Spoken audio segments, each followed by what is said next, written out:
After months of quarantine, we're all interested in how we can become our best self. The team at Permanent Makeup and Cryo is here to help you get the flawless makeup look every day without the extra effort or time. When it comes to your appearance, you deserve the best care that money can buy.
The moment we've all been waiting for has finally arrived.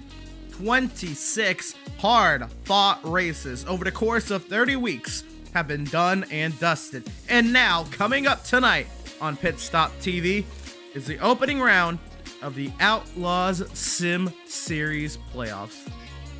Good evening all, and welcome to the virtual Daytona Beach, Florida. Ed shares alongside for the call this evening, and Ed, the quest for the championship begins here.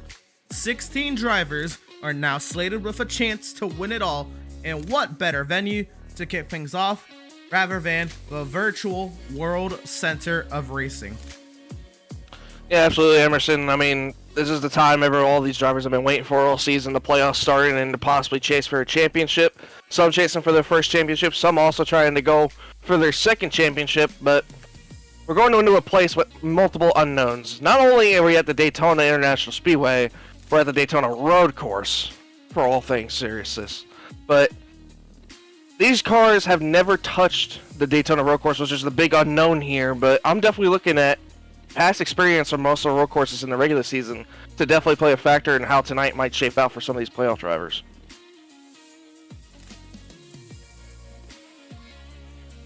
Absolutely.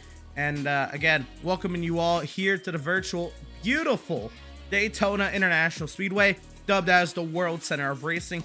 Once again, Ed Sher alongside for the call this evening. I am Emerson Ardon, and we welcome you in to the virtual Daytona International Speedway here for a great night of racing. And Ed, let's get right into it. Let's take a look at the playoff standings coming into tonight's race. Before we set the stage, we have to shout out the cast, and this is what we're looking at tonight. We have our playoff drivers, and you can see what has been denoted on the bottom of the screen.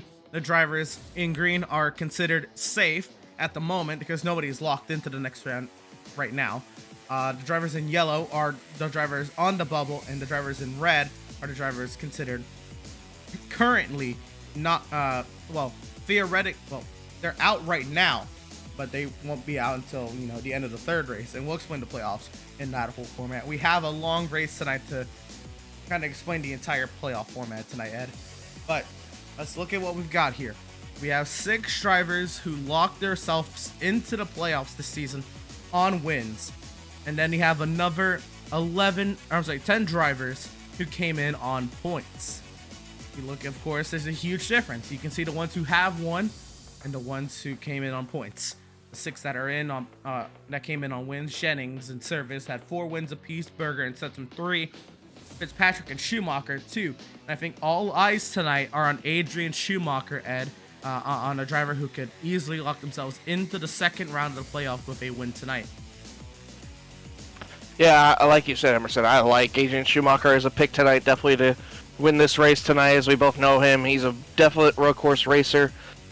He's won by, I believe, if I'm correct, the last 2 road course races, if I remember correctly. I'm pretty sure on that, but Another driver I would like to look at possibly to win this race is Max Service. I mean, Max Service, the last couple times we've been to the road course, he hasn't been the fan of it, but I think he has what it takes to possibly pull out consistent finishes. He has been able to finish off consistently top 10s and get stage points, but not only has he done it, Seth Berger's done it, but one guy I want to take a look at below, possibly on that bubble line, I feel like James Gilliard might have a little something to say about all this before all said and done, before we go to round 2. I feel like James Gilliard, out of all those drivers on the bubble between him and Andrew St. Cyr, have the slight chance to possibly maybe get a couple stage wins and clinch themselves into the second round easily between the first 2 races. Absolutely, and I'm glad you're talking about drivers who have yet to win this season. Drivers that are looking good. James Gilliard, Andrew St. Cyr, you mentioned. I'm going to look at 2 drivers that are outside the cut line. Technically, they're tied for 12th. But right now, 2 drivers that are outside the cut line right now, and Devin Smith and Doug Solms. Devin Smith, if you can recall, Ed, and I don't even know if you were actually there, but at Phoenix, when Devin Smith locked in to into the playoffs, I asked if he was worried at all, about having, 2 road courses in the opening round. And he was super confident that he was going to be able to just point his way out of this round, because he feels he has, what it takes to do well enough to advance to the next round of playoffs with this road course heavy round. And then, of course, Doug Solms, who was running up in 3rd at Canadian Tire Motorsport Park, or Motorsport, and it was absolutely fantastic to see Doug have such a great run there. I know that was quite a bit ago. That was the second race of the season, but this is a track that could be a little friendlier to drivers who it's not a technical road course, I should say. This is not a very technical track, so a little bit more driver friendly, and I could definitely see drivers like Devin Smith and Doug Solms have some great runs tonight. Yeah, going back to like what you said about Canadian Tire, I feel like this track almost plays not entirely fully like Canadian Tire, but some parts and pieces like Canadian Tire. I don't know if you can agree with me on that. I feel like some of the track here does play off like a Canadian Tire, as we see the track map here. I mean, you're talking about going from a high speed off of turn 14 all the way down this long front straightaway, then into a heavy braking zone, where we might see a lot of issues tonight with people possibly locking up brakes going into turns 1, then that little bit of like a sharp, not too sharp, but like an S-ish shape going into turn 2. And then one thing I want to pay my attention to, Emerson, turn 3 International Horseshoe. We might see people end up going 3, maybe even possibly 4 wide because of how wide that little straightaway going into turn 3 is. Might see a lot of passes through there as we go into turn 4 through the kink. And yes, I can. There's some similarities between Canadian Tire Motorsport Park and here, right? There's a little bit of flowiness to the track, a lot of high-speed sections. Canadian Tire Motorsport Park known for high-speed sections. But this track, it was kind of a one-off. It was used when NASCAR needed an extra venue because of the pandemic in 2020, and it was a fun race, I'd say, especially when they came here for the Clash in 2021. Very fun race. But it's not your typical Daytona road course. There was a fear with the old car that these cars would not be able to slow down from the high speed that they are on the straight line down to speed to make it into turn 1 safely. So NASCAR implemented what's dubbed as the NASCAR chicane, which is off of NASCAR 4 or turn 12. You're pretty much braking before you even fully get off that corner, and then you're braking down into a second chicane right before pit entry. That is one of the most technical, one of the most difficult parts on the track, and that is probably the most awkward part of the track, because it's not intended to be there naturally. It was added to slow the cars down. But yeah, you look at the infield portion of the course, it's a couple of horseshoes that require a little bit of throttle modulation, but all in all, a very simple track. I do want to point out the Le Mans chicane there on the back straightaway. At the beginning of the year, in real life, at the beginning, before the Rolex 24 kicked off, there was an announcement made that Daytona and Le Mans would rename their chicanes after one another. So the chicanes on the back straightaway of Le Mans, one of them called the Daytona chicane, and the one here on the back straightaway chicane, what we know as the back straightaway chicane, is now known as the Le Mans chicane. And so it's going to be a lot of fun to see these drivers tonight. Ed and I were talking a little bit before the race that that could be a trouble spot there, the exit of the Le Mans chicane. And there's a whole lot that can go on here. These cars in the kink is, again, a very high-speed corner and is wide open in sports cars. These cars may need a little bit of a lift. There's a very limited traction coming out of turn 6. A lot of different factors to look at on this track. It looks easy on paper, Ed, but could be a very difficult track. Yeah, especially with these next-gen cars. It's a big unknown, Emerson. I mean, all these drivers I know mentally prepared themselves with a great setup possibly to run this road course perfectly, but I mean, just this whole track is just treacherous. I mean, you could mark out so many little things that you can look at. You can mark maybe turn 6 going in that braking zone because that tire barrier just off the entry of it. And then you're talking about going from a high speed off of turn 6 down all the way to turn 9. So imagine if, like you mentioned before, we didn't have that NASCAR chicane in 13 and 14. You're talking about possibly going from all the way to 10 down into 1. I mean, that's high speeds. That's like almost you're hitting about 180, 190 miles an hour. And like you said, getting under braking from, I don't know, say like 180, 190 down to under 100 miles an hour, that's really difficult in these cars. It's just the way this car is made. It's not made for such high-speed braking. It's mainly known for big, agile corners, but these cars play so heavy that it's also hard to turn. So it's difficult at the same time that you gotta watch with all these little horseshoes, like you see in the West Horseshoe, the International Horseshoe. You gotta play those corners to where you're not going too fast, or else when you get back into gas, the back end's gonna slip out, and you might see yourself spinning off one of the horseshoes. It's just a lot of question marks tonight with this whole track. Absolutely, and great analysis, Ed. And again, that is the our track map presented by Whiplash Media Sim Games, a beautifully done track map that we can surely reference here throughout the broadcast this evening, Ed. And now we're looking at, you know, what we've seen on the practice charts, and I don't think anyone's really surprised that Adrian Schumacher is the quickest, but I am shocked of the gaps because he had a much bigger gap before we went on the air, Ed, to what he has now. It's only about 7/10 of a second. Joshua Balliet, Jonathan Jennings, they have closed under that 1 second mark that we saw Max Service, who was originally holding the second place on the practice charts, have. So there's maybe not straight up challengers to Adrian Schumacher, but if Adrian doesn't play a good race, or has a mistake or miscalculates a strategy step, there is drivers there to take advantage. And that's exactly where I was going to go with Emerson. I mean, during these practice charts, I'm not even going to look at who's fastest compared to Adrian.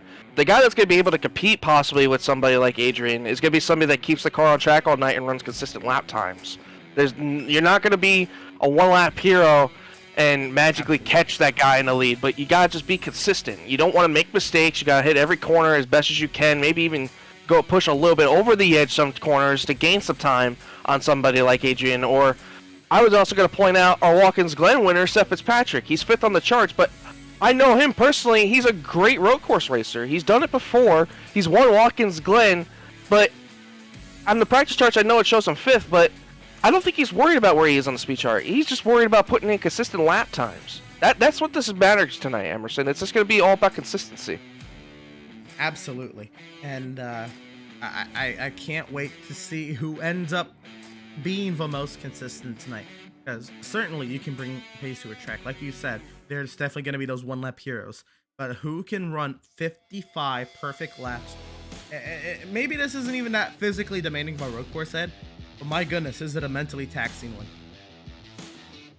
Oh yeah, I wouldn't be surprised if some drivers complain that they're sore or, you know, maybe be sweating a little bit. I mean, this is a really difficult racetrack, especially with how these cars are. I mean, from right to left, heavy brakings into high throttle situations, high speeds going into sharp corners where you gotta be heavy on braking, and you know your brain's just clicking at 1,000 miles an hour. And plus, not even that, we're in the playoffs, so it adds a little bit more stress to it. It's the first race of the playoffs. You want to be consistent as you possibly can to possibly get stage points and be there in the end.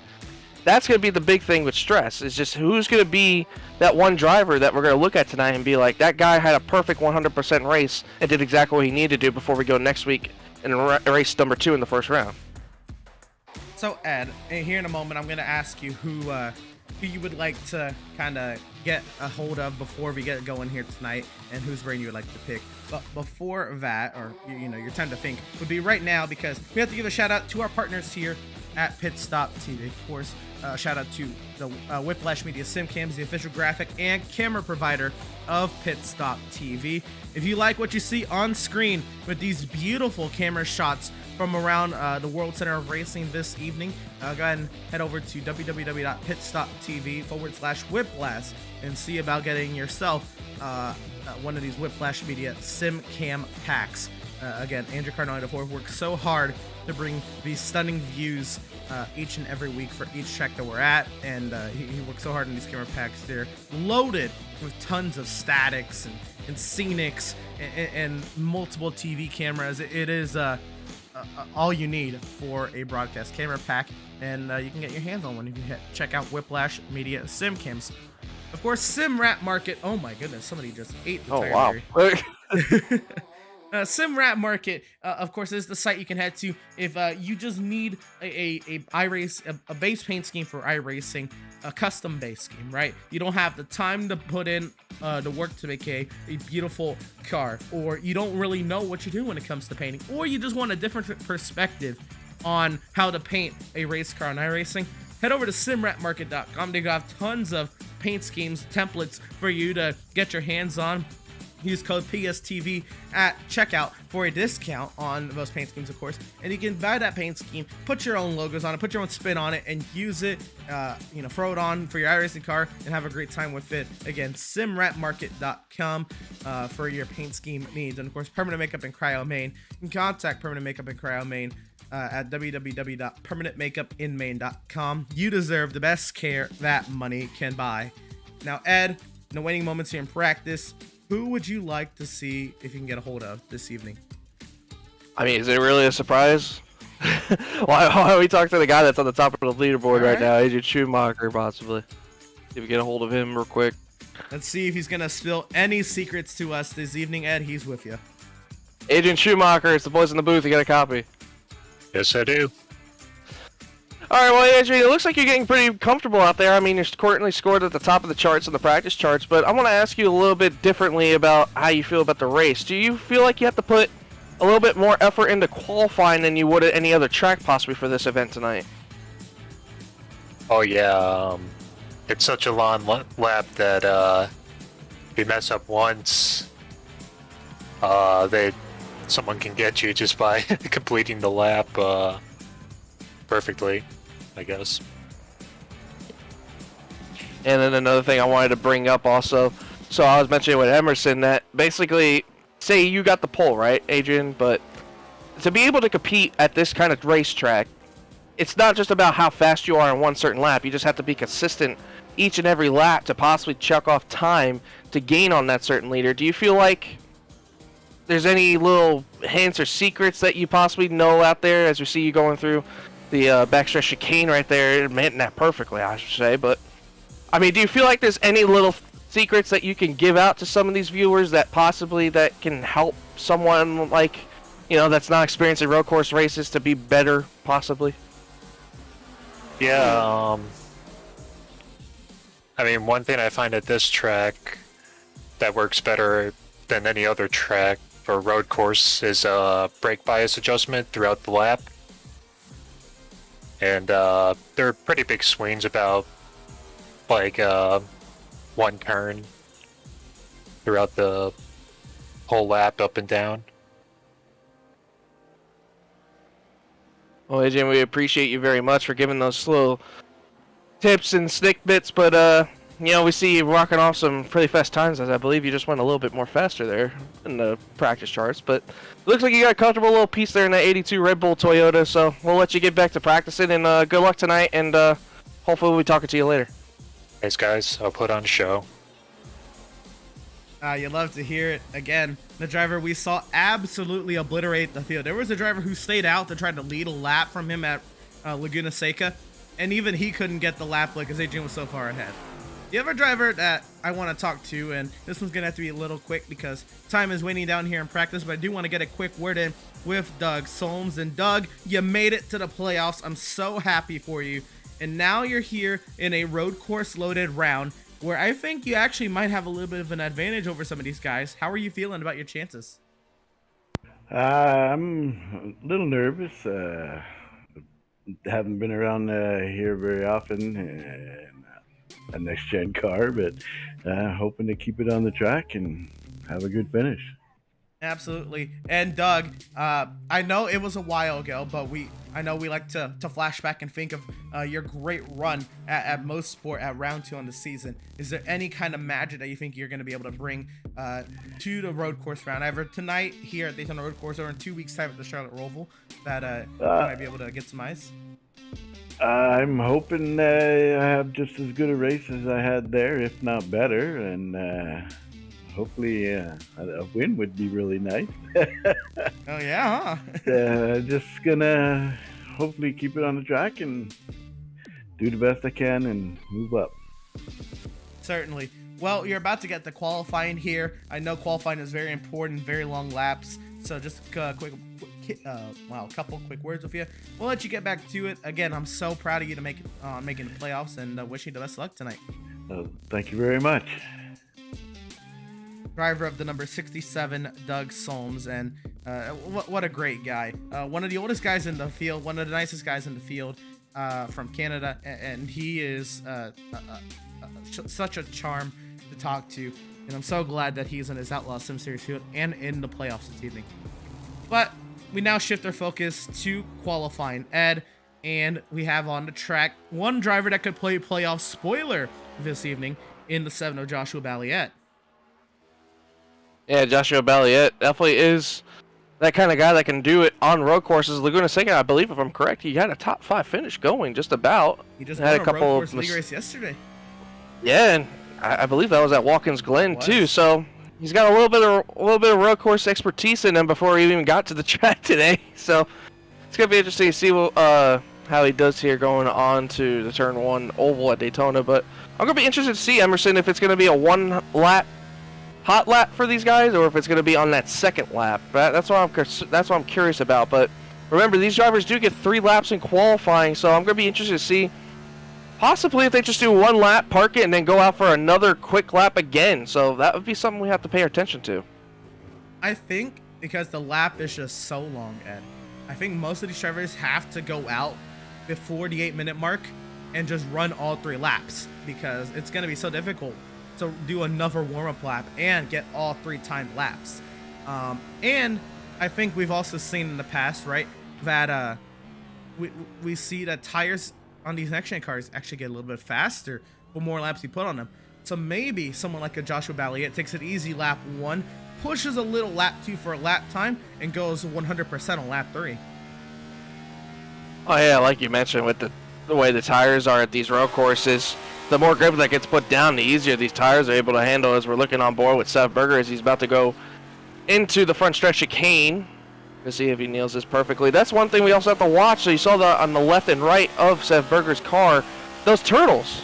I mean, Emerson, you and me both know them. They are treacherous turtles. They are very mean. Too. Yeah, and that can ruin somebody's night, especially if a playoff driver. That hurts either A, the suspension, or B, that can possibly, I believe, even break something in the tire. So that's something we're going to have to watch tonight.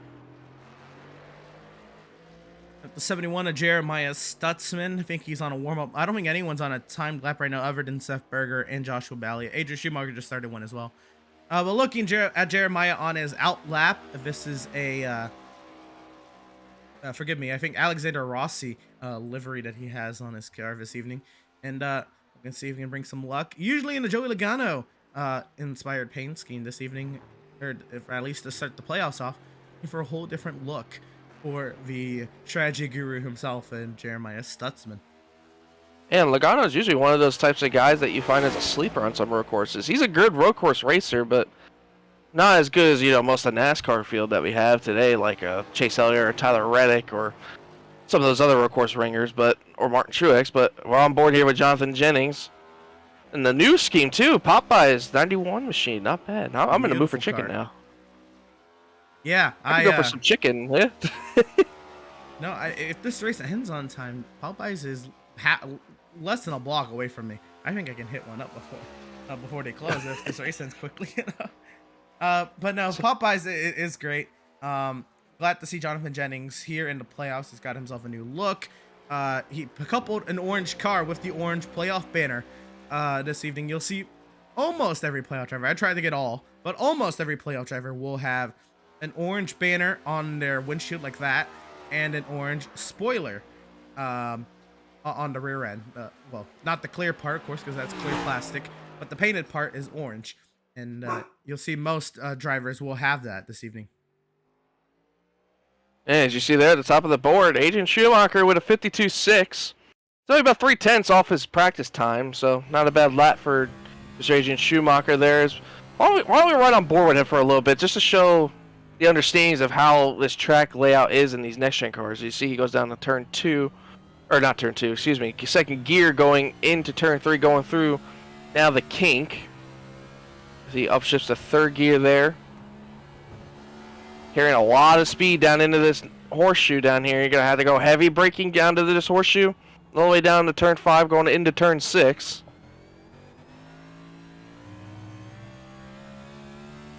And we're about to see something that you don't normally see on a road course, Ed. And go from, yes, there's elevation change on road courses. There is never this much banking on a road course that is almost flat.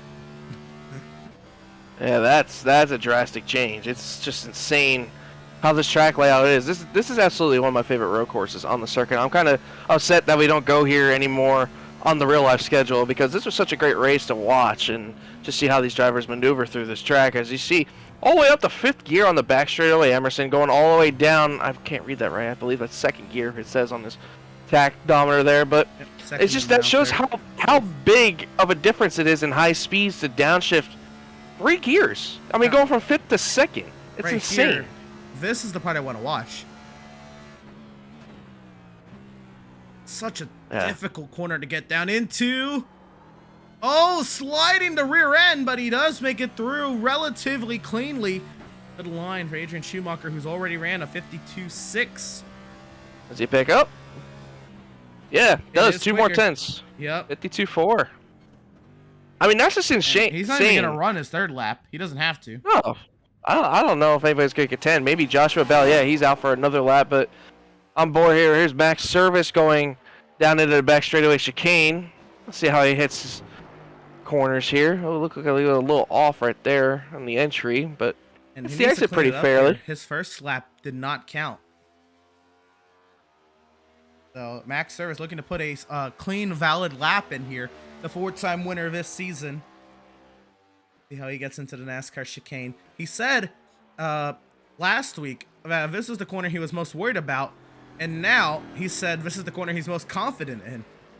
Yeah, did you notice that entry too, Emerson? He took a little bit of a wider entry to not hit that turtle, like right on that 2nd corner. So that's interesting to see if that's going to hurt him on some time, but... Well, you know what, Ed? That 2nd lap was also invalid, so I think he did that to straight line the exit and try to go 100% on this timed lap here. So I'm intrigued to see what the driver the regular season champion can do here on his first qualifying attempt for a points race after winning the regular season title. Max Service and to get up through the gears now and approaching the kink. This is a corner again. I'm also wanting to see how drivers take. Is it wide open in an NextGen car? No, you have to lose about 10 miles an hour before entering the kink. And then just look at that speed difference. I mean, you're going all the way down to about 45 miles an hour on that horseshoe. I mean, that's just insane. Just the speed difference here from going such high rates of speed down to possibly the slowest is just insane at this track. That's one thing we're going to have to pay attention to. I saw in practice a lot of drivers were starting to struggle with their braking points, and I saw a lot of lockups. I saw a lot of people missing corners, so we might have an eventful time here tonight seeing how some of these drivers handle these braking zones. So I'm intrigued now because Max has invalidated his last 2 laps, how hard he pushes this bus stop. The Le Mans chicane here on the back straightaway. Looks clean. It looked like he got a little wide on that 3rd part, but other than that, it looked good. It's just all about this last chicane up here. How much gain can you get off of this last chicane? As we saw Adrian, he was just nailing it. He was sideways loose, but still gained 2 tenths on his lap. But if Max hits it just how he did before, he should be okay. See, he cut it a little bit more shallow that time. He didn't go as wide out. He had a less on the This is left side of the out white. the lap. So to the line, is it going to count? And what will it be for the regular season champion Max Service? He'll go 5th quickest. Not bad. Trying to stay out of trouble. Top 5 starting spot will do you some good. He's a driver we haven't seen in a bit. I don't think we've seen him this season, but we haven't seen him in quite a bit. Joshua Stroud is. I think we did. Oh, and he'll nose it into the outside wall. I actually do think we saw him this season. We might have seen him at Charlotte. Yeah, Joshua Stroud, the last driver on the track, and I think that is going to do it with only a few seconds left here in qualifying. Ed.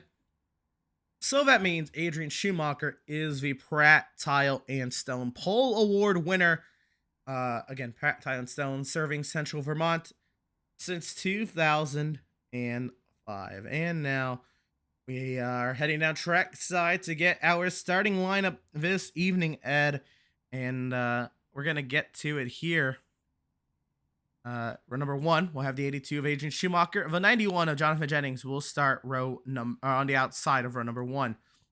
Row 2, we'll find the 7 of Joshua Balliet and the 2 of Seth Fitzpatrick. Row 3, we'll find the teammates in Max Service in the 81 on the inside and the 77 Seth Berger on the outside of row 3. Row 4, we'll find the 93 of Kevin Powell, the 71 of Jeremiah Stutzman.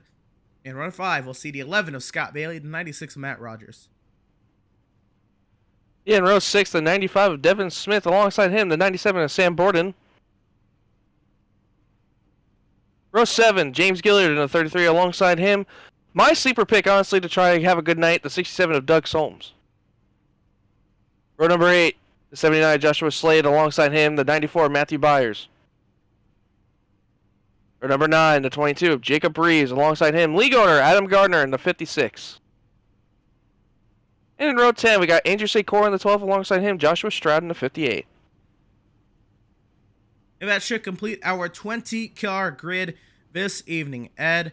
And, of course, for stages this evening, and I'll have to double-check, but I'm pretty sure our stages this evening, since this is a 50-lap race, will be scored at the completion of lap 10 and the completion of lap 23. And all that means is, while there won't be a change in session state, the top 10 at the end of lap 10 and lap 23 should be awarded stage points.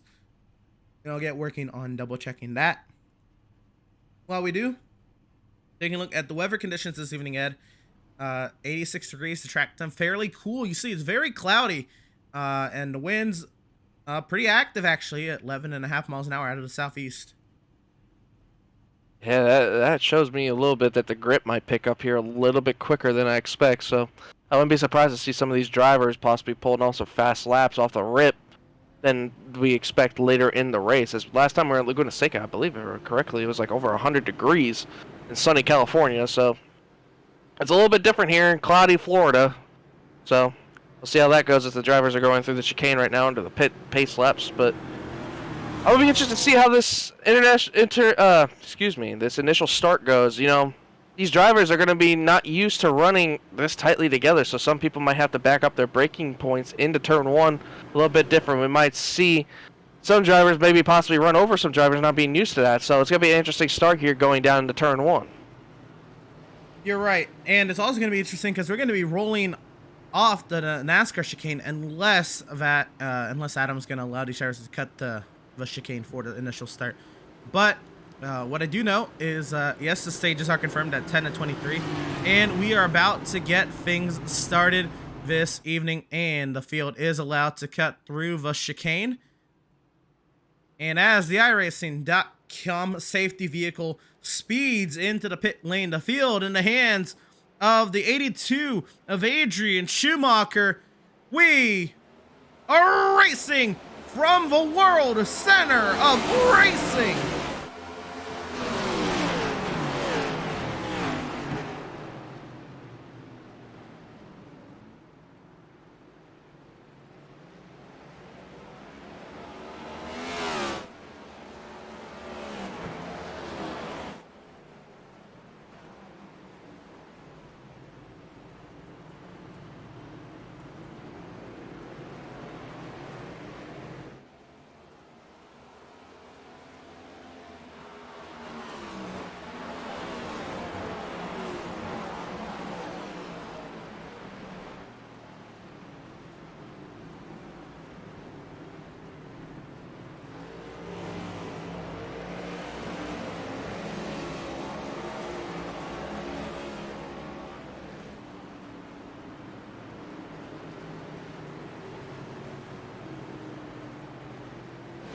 a fairly clean start for the field. Oh, 90 freeze off.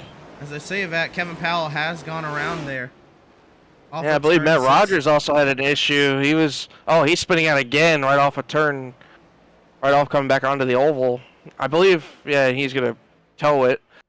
There was a lot of contact off that initial start, Emerson. I saw turn 3. James Gilliard had a problem locking up the brakes, ran into the side of Matt Rogers. We had a lot of chaos on that opening lap. Check it out here. Matt Rogers there in the 96.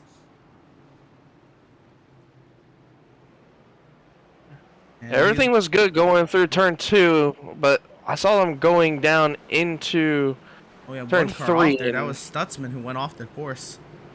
And James Gilliard just locks it up here. Oh my goodness. Big lock up. Oh, big contact there. That might have damaged the car. He might be okay. I think I heard that he broke something on the car. I heard him go over the radio saying something's broke. So it definitely destroyed. Oh yeah. The right tire. Having a hard time getting that thing to turn. The bubble bull. Rogers still not turning. 96 and Ray Rogers has been struggling from the beginning there in that 96 machine.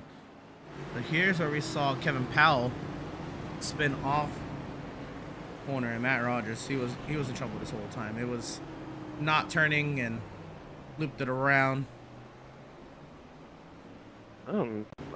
Implication for playoff driver too. So that's 2 playoff drivers that had issues between James Gilliard and also Matt Rogers. So that'll be big for them later on. But we'll have to calculate the points. So no stage points at all for Matt Rogers, it seems like. But then Kevin Powell looks like he just got back into the gas a little too soon and just back in, came around off the corner. Oh no, and I think Doug Solms has spun. Also, I'm hearing Devin Smith had an issue.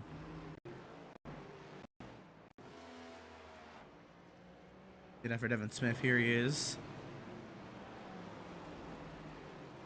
Might have just been. Oh, he did go a little wide there and off the track, but able to keep it going. It was then Doug Solms who later had an issue.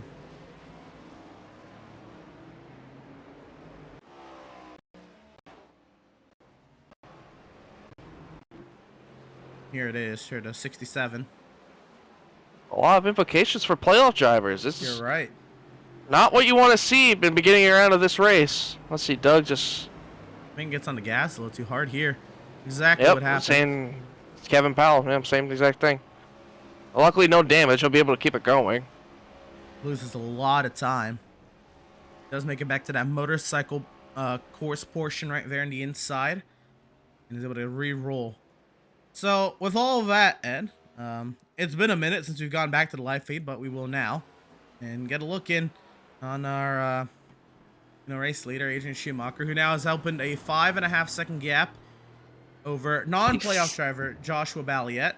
And then the next playoff driver behind is 8.5 seconds back of leader Adrian Schumacher, or 8 seconds back, and Jonathan Jennings. Yeah, these three have been battling. Max Service was ahead of Seth Fitzpatrick for a little bit, but Seth got a good run and got around Max Service. And then another battle I'm watching is between 10th, 11th, and 12th, between Jacob Breeze, James Gilliard, and Jeremiah Stutzman. James Gilliard is having a lot of trouble on the braking. I'm seeing that right front lock up multiple times. You might see it going down here into turn 6. Just watch that right front. Or not the right front, left front, excuse me. Actually, no, it is the right front. Beg my pardon. I noticed that, and you can see in the replays, all that smoke was from this 33 car. And he is a playoff driver. He just doesn't have anything detailing or notating he's a playoff driver, but he is. All three of these are playoff drivers. I think he's since adjusted his brake bias, or he has a brake bias that comes in about a lap or two, Ed. Because I think he's okay now, or he's just starting to back up the corners a little bit. Racing Jeremiah Stutzman here into the Le Mans chicane.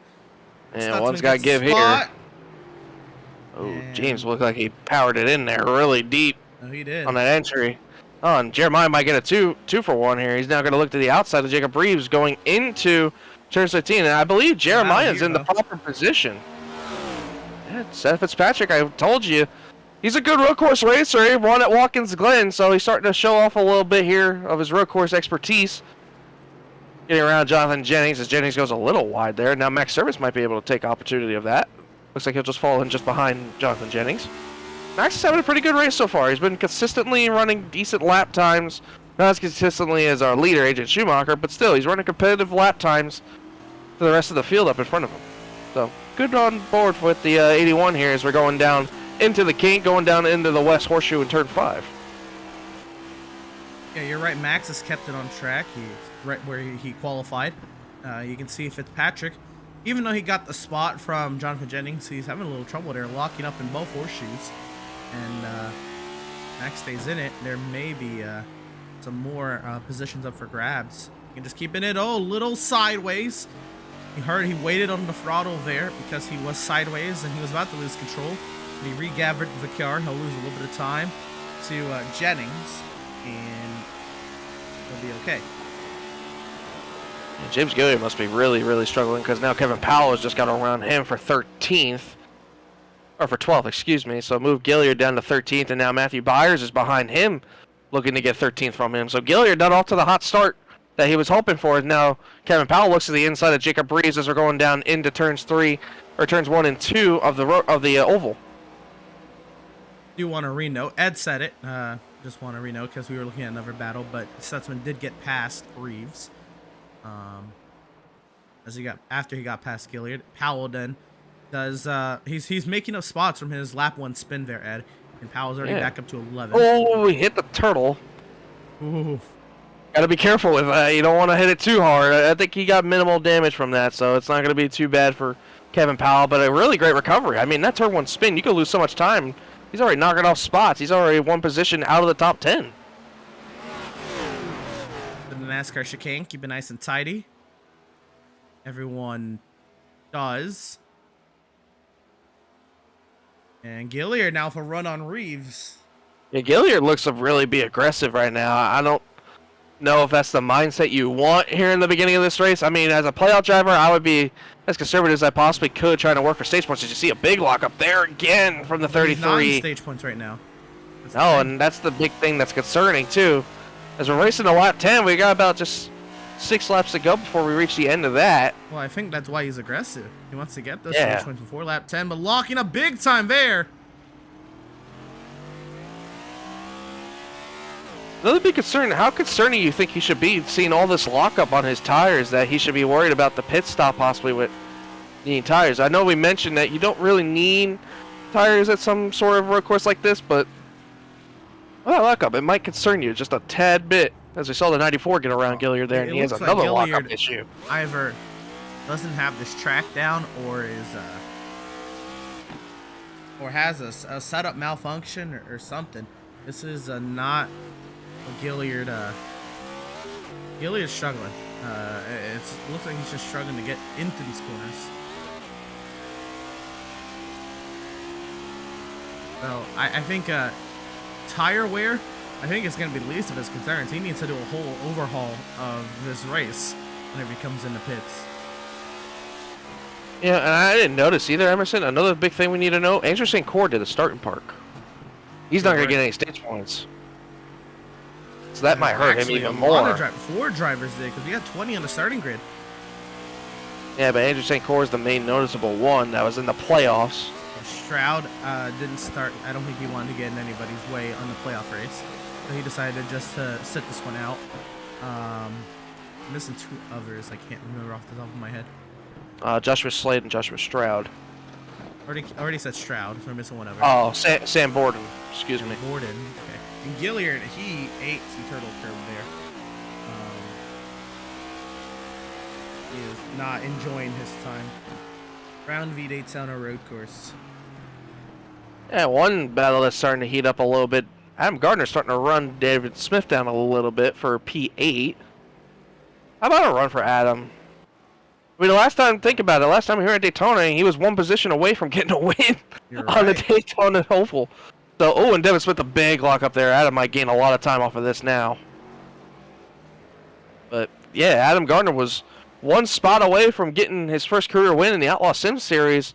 And we're right back at this famous track, but it's different this time. It's a road course, so it's a little bit different. Ooh, and Adam gets a little loose there off the exit.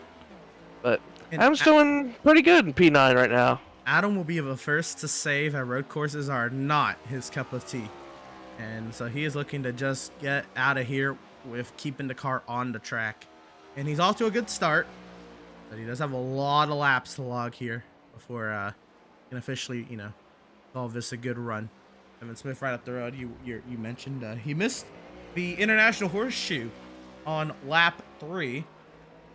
He's since been able to keep this car in one piece.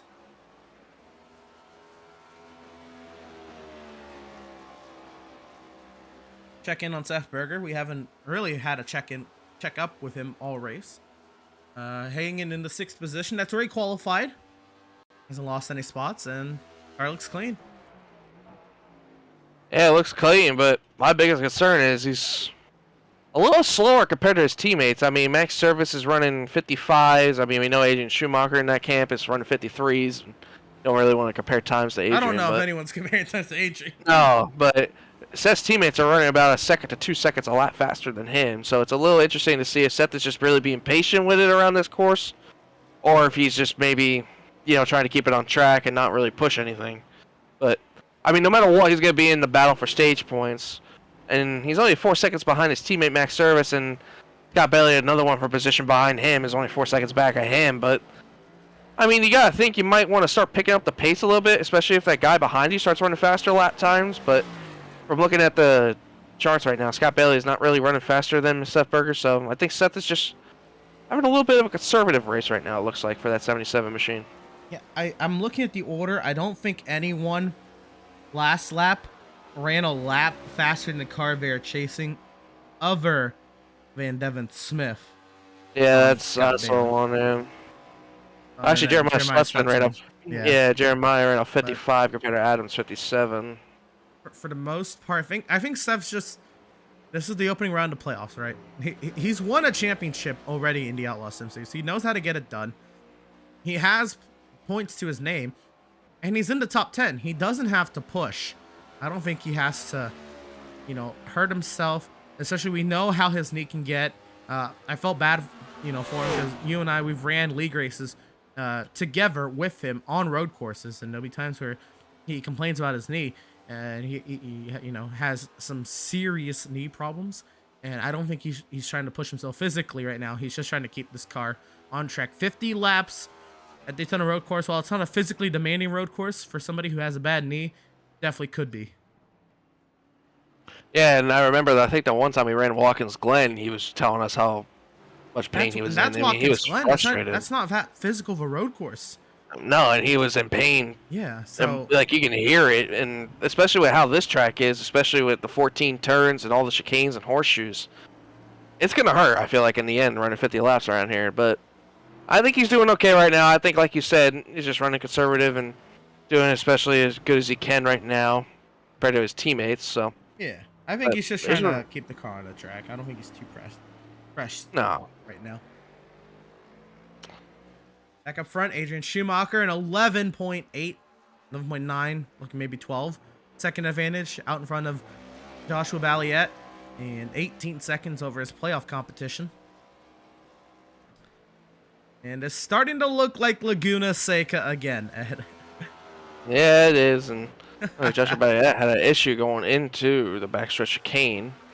Looked like he had trouble getting over the curbing, but he kept it going straight, so. Other than that, Joshua Balliet's running some pretty good lap times too. He's a second off our leader, but still, he's running competitive lap times. So, like we mentioned, Andrew makes that one little mistake. You never know. Joshua Balliet might be there to take it, but being 11 seconds back, I don't think it's going to be that much. Well, yesterday, let's talk about yesterday's race. While it's not a broadcast race or a big point or anything, Joseph Kazi was in that race and was by far and away the favorite. And I mean, for those who know, it'll be in typical Kazi fashion. He sped on pit road while he had a massive advantage over the field. And that's how Balliet ended up actually winning that race. And that very well could be something that happens today. And I will knock on wood. Gonna reach over for it. That Adrian doesn't. But yeah, that it is plausible for someone to have such a big advantage and still not come out on top. I mean, yeah, Adrian's just it's crazy how competitive of a road course racer he is. I mean, you and me both knowing him, it's just insane how big of a gap he has already. I mean, lap 3, I believe it was, and he had almost an 8-second gap on this field. So, Adrian Schumacher's just really putting competitive lap times too. And I'm watching his lap times, and I mean, if anything, it's maybe 1/100th of a second of a turnout. I mean, between his laps. So, it's not really that big of a difference. And that's not something you want to hear if you're the rest of the field, that he's barely running, you know, 100ths off of his lap times. Absolutely not. He is still clicking off 53s. You're right. This chicane, the most awkward chicane, because it's not even really supposed to be here. NASCAR chicane makes it look like it's nothing. James Gilliard is on the pit lane, and he has left.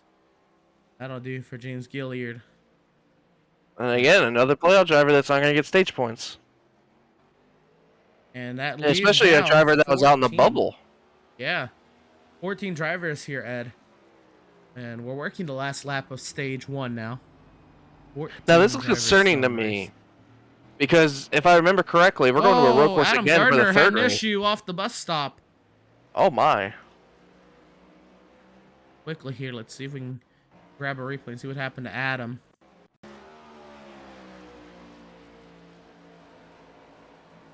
Here we go. We got Adam into the Le Mans chicane.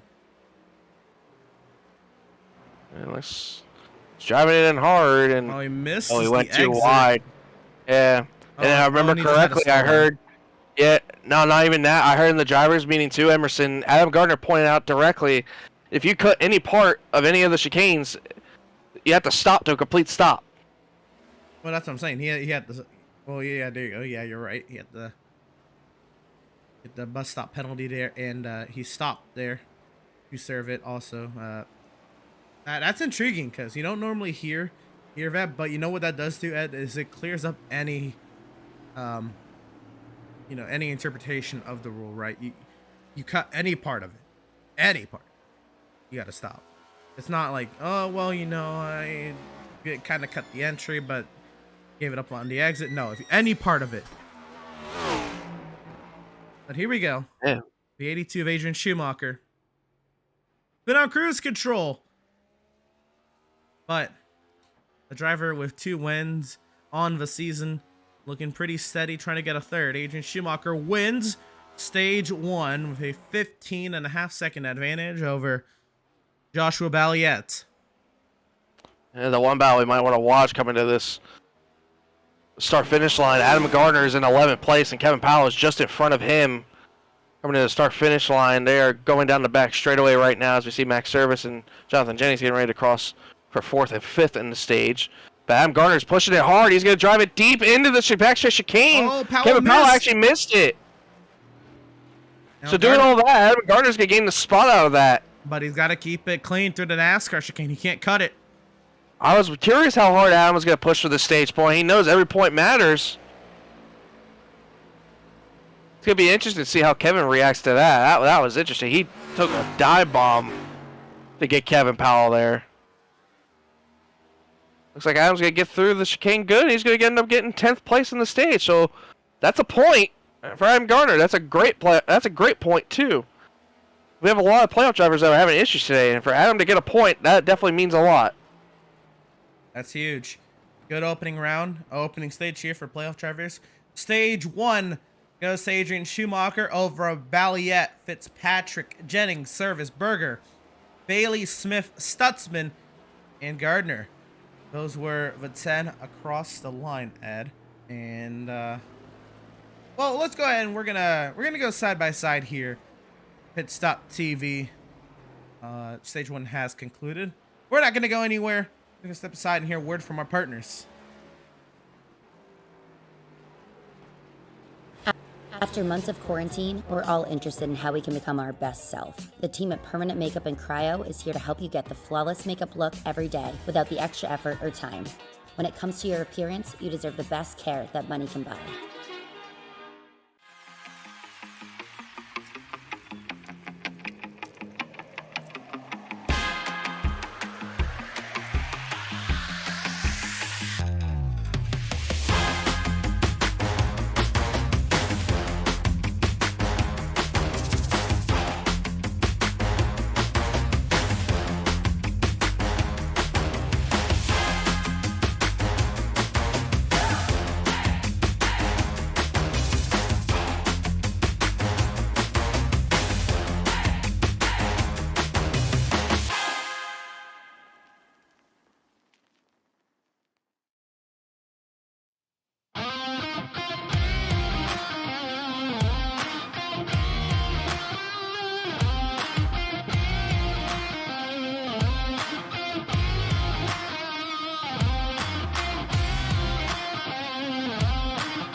Have you found yourself trying to hide your joy because you're unhappy with your teeth? Your smile is the first feature noticed in an interview, on a date, or in family photos. We want you to be able to shine bright as your best self, and our teeth whitening system is the perfect step toward restoring your confidence.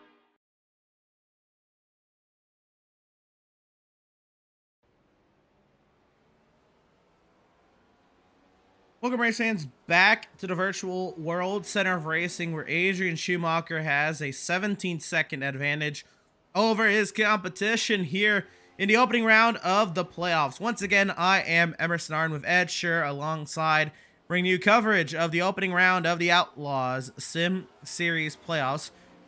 I want to shout everybody out in chat. We see you. Ed has been out there responding to y'all. And if you want to go ahead and drop down who you are rooting for this evening, go ahead and drop down a comment there in chat. We saw Andrew St. Cyr, unfortunately having to miss this opening round of the playoffs, but he is rooting for Doug Solms to do well this evening. And Doug Solms, he is still on track right now and in 13th position, not doing too shabby. Just try to keep it on the track. But 12 laps complete here, Ed, and I think this is, we're actually at the 1/4 mark of the race right now, so 3/4 of the race to go. And what do you make of it so far?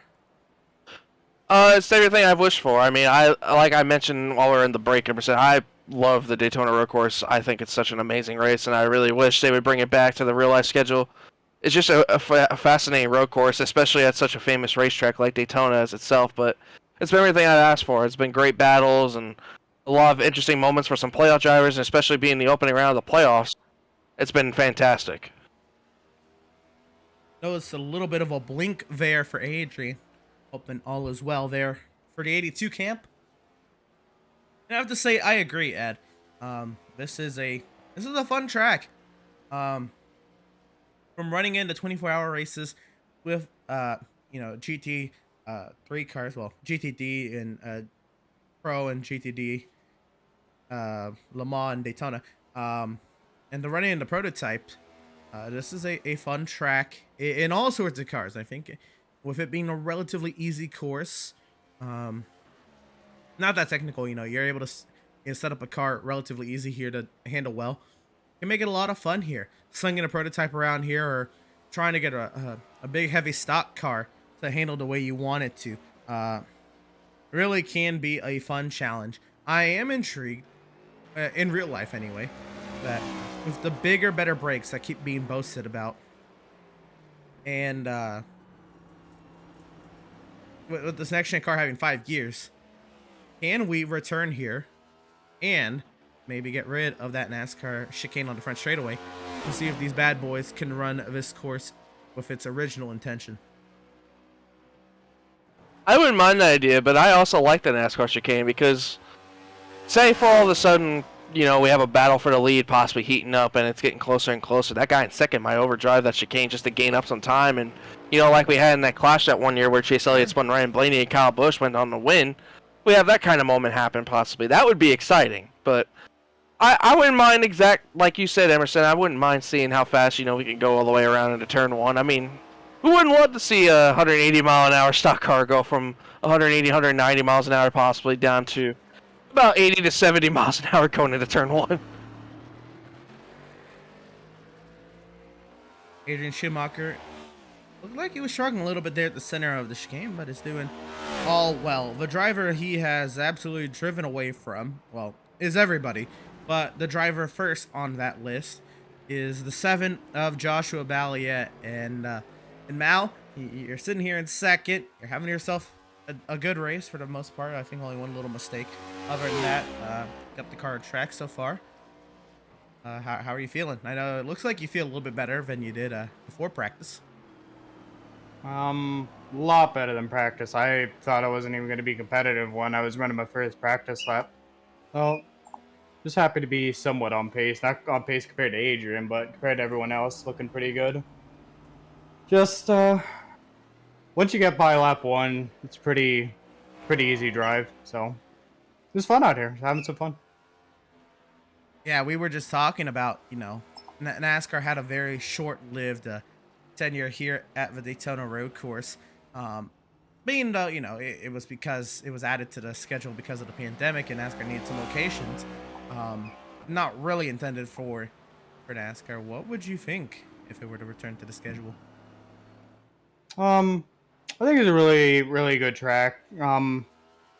That actually puts in some passing zones with the big oval portion and some heavy braking into the bus stop and a NASCAR chicane. But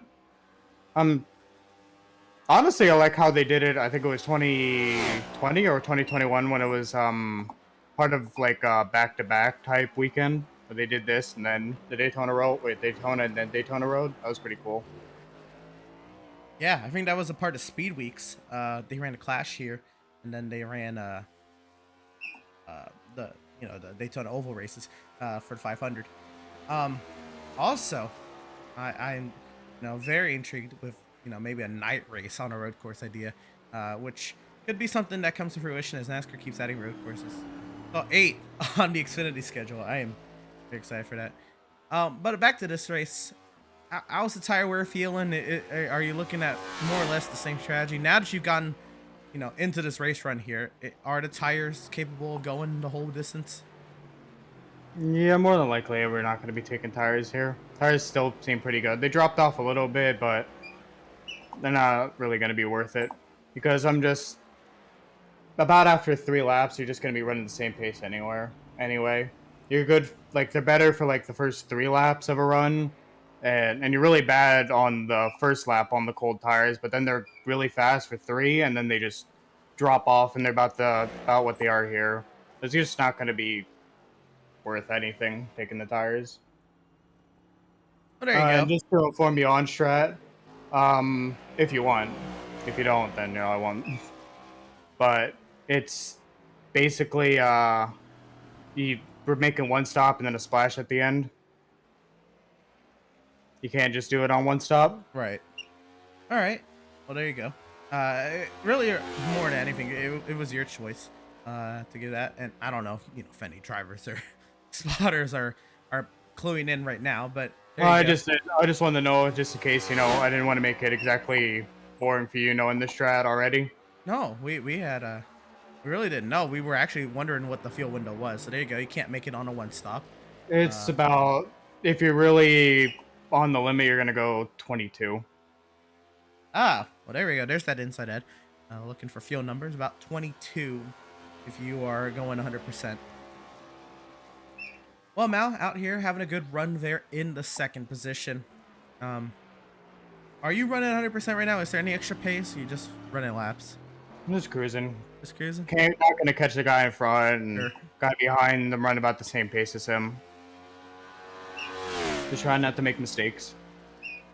There you go. The driver in 2nd place, Joshua Valiette. And Mal, do appreciate your time. Most drivers, I know it'd be harder for, but I know you're actually somebody who enjoys talking while racing. You said it helps you actually keep focused, having somebody talk to you. So I know that Swift Chat is maybe a little bit more to your liking because they'll probably talk a little bit more. But I know a lot of drivers, or some drivers would probably be opposed to an interview during the race. So I do appreciate the time, and yeah, best luck to you. Thank you. 7 of Joshua Balliet there, or Malenko as we know him, and very well there, Ed. He's also a fan of the track, good track, and I agree. The passing zones there. I don't know. I mean, thinking about it more, I'm starting to become a little bit more indifferent to the NASCAR chicane. I just don't think it's as much of a passing zone because there's not enough straightaway leading into it than turn 1 would be. But it definitely could create some action on the last lap like we saw in the Clash.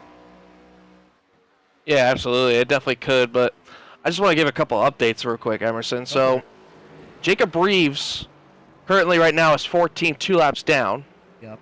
He had a moment, I believe, on the 2 to go, if I remember correctly. I saw a little bit of a car going off in turn 3. He actually hit the tire barriers and had to fix his car. Oh, no. So that ruined him possibly getting stage points. Then also another update, Jeremiah Stutzman had a moment on the backstretch chicane, and lost some ground to Devin Smith, allowing Kevin Powell to now go by him for 9th. So, and I remember looking out in the chat, we have Curdy, who was out there rooting in the Outlaws Sim Series chat, saying let's go Kevin Powell. So Curdy's going to be happy seeing his fan out there, Kevin Powell, having a great run out there in 9th place right now. Amazing recovery, too. I mean, from that lap 1 mess, to get all the way back in the top 10, that's definitely a W day for Kevin Powell. And that's so hard to do, right? To go into a race. I mean, I don't know how he was feeling, but whether you're confident or you're not confident going into a race, having a lap 1 incident drastically affects, your outlook on the race. And it's so hard to remotivate yourself after a lap 1 incident. Believe me, I've had a lot, especially on road courses that I'm very confident about. Lap 1 incidents are absolutely motivational killers. But Kevin Powell has done a great job at it. He, shrugged it off, got the car back going, kept the tires from overheating, and importantly, has kept the car on track since, and very steady up his way through the running order, back up to the 9th position. And he's now well alive in this race, and should anything happen, I should say, while it's very unlikely that we get a full course caution, oh no! Just as I was praising him, Kevin Powell will go around, entering the first corner. He's going to lose that spot to Jeremiah and Adam Gardner, so that's going to move him. Yeah, so that's going to move him back to 11th. Matthew Byers is on pit road right now. This is the second A time. little early, and he's Byers. taking tires too. Oh, never mind. Byers started from the pit lane here, so this is intriguing that Byers came in early. But maybe just wanted to try something, right? Sequence, gives yourself fresher tires. Even if fresher tires don't do much, it could also be a mental thing, right? Knowing that you have more grip on the tires, or you think you have more grip, you can drive the corners a little deeper, and having the car stick with you will help a little bit. So maybe a little bit of a mental thing, trying to see if you can grab any positions out of it. And he rejoins the track there. 12th place, 1 lap down. He's battling Doug Solms, who's been lapped. He actually came out ahead of Doug Solms, and I don't think he's pitted yet. So that could be huge in that regard, that he has fresh tires, and Doug didn't even pit yet. Yeah, one thing I missed too, Devin Smith got around Scott Bailey for 7th a little while ago, I suppose. So, and Devin's actually pulled away about 4 seconds on Scott Bailey, maybe a little bit more. But how about Devin Smith? I mean, having a great run. It's P7 for a playoff driver that, needs points. Definitely a great run. And he's out of the cut. He's out of the cut too. Just think about that. So this is definitely going to boost him probably into that big. So And remember what I said, Ed. He was very confident about his ability on the road courses. Not that he was gonna, run Adrian like and dominate and win, but he was saying, "Quote, I'll be just fine in the first round of the playoffs. I'll be just fine. Road courses, I got it." And he's showing it. He didn't qualify the best, but he has kept the car on track. Other than the 1 mistake on lap 3, he is flying up through the running order. yeah, we're getting closer and closer to the end of stage 2. About 4 laps to go in stage 2. Think about that. And we got pit stops. Yeah, pit 23 stops coming. is the end of the stage, and Valiette said 22 was the fuel window. Now, if you're somebody that maybe, I don't know, maybe you saved a little bit. I think If you're somebody like a Devin Seth Smith. Berger, maybe. Seth Yeah. is probably the last one that could leapfrog Adrian if he saved fuel. I think if you're behind Seth, I don't think you're going to be able to leapfrog Adrian in position. I'm just thinking too, if you're Adrian, I feel like if he takes just fuel only, I think he might be able to still come out in front of the lead. I wonder if that's the play here, Ed. If you want stage points, you go fuel only, and then you take your tires. Well, you're not taking tires, but I guess Well, they are going fuel only. You're right. So, but Yeah. I think only Fitzpatrick could leapfrog Adrian if you say fuel now. Yeah, that would be interesting, but I just want to point out for a quick second what the points are looking like right now. So, for one, Jacob Breeze didn't get points, and he was 4 points above the cut line. Yeah, the points coming Scott into Bailey. By the way, if you go along with that. Yeah, that's coming into today. Scott Bailey did get points. James Gilliard did not. Adam Gardner did. Angel St. Clair and Brad Boffall did not show up tonight. They are both receiving no points. Devin Smith, on the other hand, yes. Devin Smith, on the other hand, got Adrian's coming in. stage Adrian's points. coming in. Oh, yeah. Well, Adrian's we have in. time to talk about the points. We will talk about the point situation. Yeah. For sure. But Now, neither this is going to be interesting. Is it fuel only or is it tires if you're Adrian? But I know you said we're not taking tires, but maybe somebody like him, maybe, he has I don't such know, a maybe gap it feels that better. he could be safe, right? It's just fuel only for the 82 car. Now, how much fuel? Is he filling it up all the way? I mean, you have to. Here comes Joshua And Belliet as well in the coming pit as road. well. Adrian is down and away. Oh, Matthew Byers is off. He's off on the front straightaway chicane. He stopped on the. He has a stop and go right now. Seth Fitzpatrick stays out. Here comes Max Service with the front stretch chicane. Let's see if he peels off. I'll let you know here in a second. Max Service also stays out. There you go. Jonathan Jennings is coming to pit road. The two drivers who were running hard, they had to come in. Now, So Fitzpatrick didn't even take the lead with that, for what it's worth. But we are looking at the stage, lap 23, the end of lap 23, to see who can get stage points. Here's Jennings. There he is. Seth Berger stayed out. Jennings is going to get overlapped by Seth Berger now. This might actually end up hurting Jonathan Jennings for stage points, but it might help him in the long run towards the end of the race. And actually, Jennings, I saw the jack go up. I don't think he intended to take tires. He saw it went up and it was straight back down. Down and away. So I don't think he intended to take tires. Devin Smith is coming to pit road. Devin Smith. Scott Bailey's actually going to stay out and overlap Devin Smith, so that will give you more stage points for Scott. Again, if they hit the end of lap 23. Adam Gardner State coming into pit road as well. Jeremiah would be the last one out of our playoff drivers to possibly make it to pit road, and he's just going through the front straightaway chicane now. The 95 is taking tires. He's down and away. Adam Gardner, there he is. Adam Gardner just fuel only. Jeremiah stays out. There you go. Fuel only and down and away for the 56.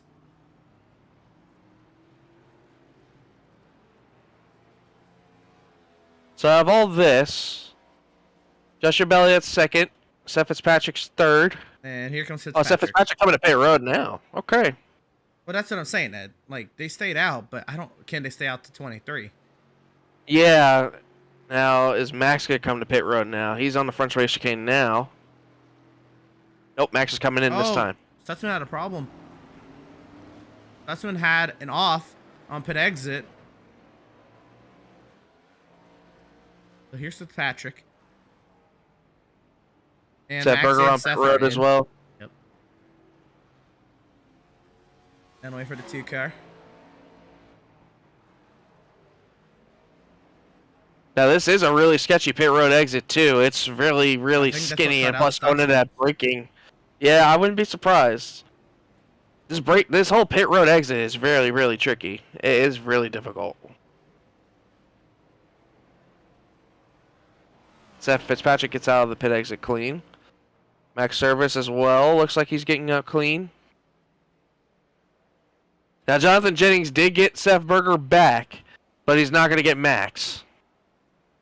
Well, but remember, Max was already ahead, and Scott Bailey is staying out. Scott Bailey now, he has started lap 22. If Bailey can go one more lap past the start-finish line, Bailey might be able to pick up that spot on Devin Smith.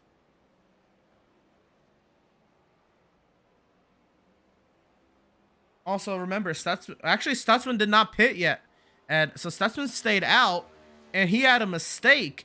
So that has actually destroyed the strategy move that Stutzman was trying to play there for some stage points.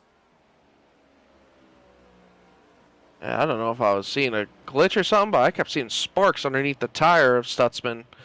And so Kevin Powell just coming to pit road. Powell in. Adrian has started the final lap of stage 2. When he locks up big underneath Jacob Reeves, that was close for Adrian.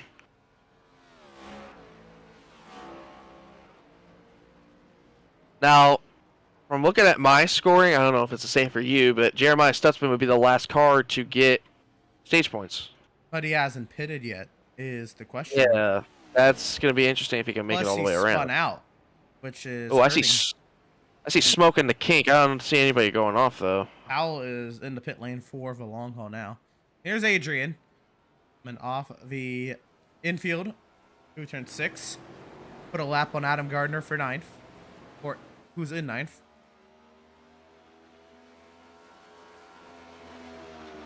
And Stutzman is towed. Is Stutzman done? Stutzman will not. No, he's lagging. He's just having a lot. He's having a lot of issues with his internet right now. He's been blinking a lot. So that was not a glitch. The Sparks is because he is lagging all over the track, and he is trying to save the field to get to stage 2, or to completion of stage 2. The good news for him is he's a lap down, and why that's good is he has to run one less lap on the fuel. But here comes Adrian Schumacher, looking to get a clean sweep for the stages this evening. Adrian Schumacher wins stage 2 here at Daytona. Gardner will finish 9th. Jeremiah Stutzman does have to cross the line before Matthew Byers does, and he stays out. So Jeremiah Stutzman will finish 10th, and he will get that 1 stage point, Ed. And here comes Joshua Belliot through the front stretch chicane to finish 2nd in the stage. Yep. He'll cleanly get 2nd. And Seth Fitzpatrick just now going through the front stretch chicane as well. He will receive 3rd place stage points. Max Service also, if he gets through the front stretch chicane cleanly, will get 4th. With Jennings in 5th, Seth Berger 6th. Well, they haven't Scott crossed Bailey the line yet, so let's not call it their positions yet until they. No, but I'm solidify. just saying that's where everyone's running now currently. But we'll see if any mistakes possibly happen. Here comes Jennings now. The Max gets a clean run to the line. There he is. And Jennings, so 4th and 5th solidified. And 6th. Seth Berger. So here's the real thing here. Does Devin? Well, Scott Bailey just went around. Scott Bailey just went around off of turn 6.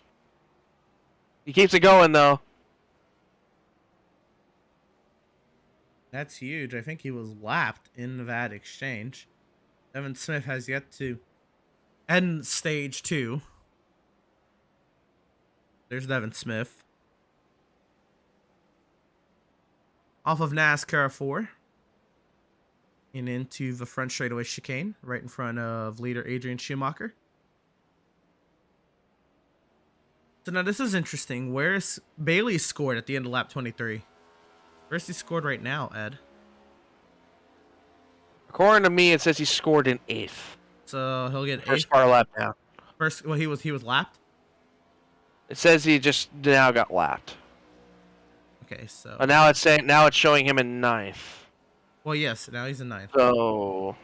But he was 8th. That's what I was saying. So 8th place stage 1 2011. So Schumacher, Balliet, Fitzpatrick, Service, Jennings, Berger, Smith, Bailey, Gardner, and Stutzman. The 10 drivers who get stage 2 stage points. And Adrian Schumacher, the one still out in front. And Jeremiah Stutzman is now on pit road. And if I'm correct, this might get him to the end of the race. Oh, I didn't even think about that. Yeah. He's going to have to save. Not as much, though. And he maybe is a lap or 2. He is lapped, so he'll have to run 1 less lap.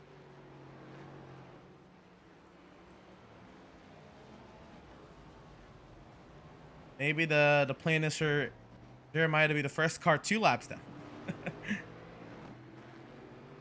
They'll run 2 less laps this entire race.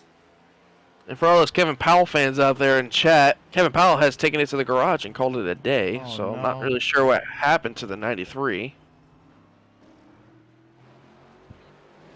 6 cars still in the lead lap. Max Service, one of them, trying to battle Stutzman.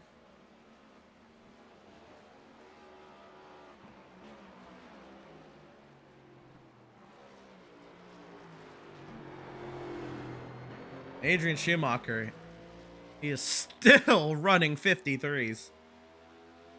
To the line. That'll conclude the first half of this race. And there's really no big battles going on yet. Oh, and Seth Berger's having some internet issues now as well.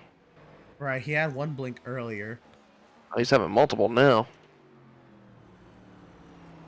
We'll keep an eye on that.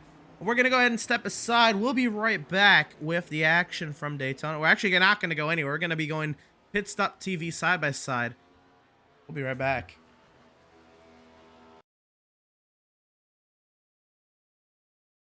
Have you found yourself trying to hide your joy because you're unhappy with your teeth? Your smile is the first feature noticed in an interview, on a date, or in family photos. We want you to be able to shine bright as your best self, and our teeth whitening system is the perfect step toward restoring your confidence.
Have you found yourself trying to hide your joy because you're unhappy with your teeth? Your smile is the first feature noticed in an interview, on a date, or in family photos. We want you to be able to shine bright as your best self, and our teeth whitening system is the perfect step toward restoring your confidence.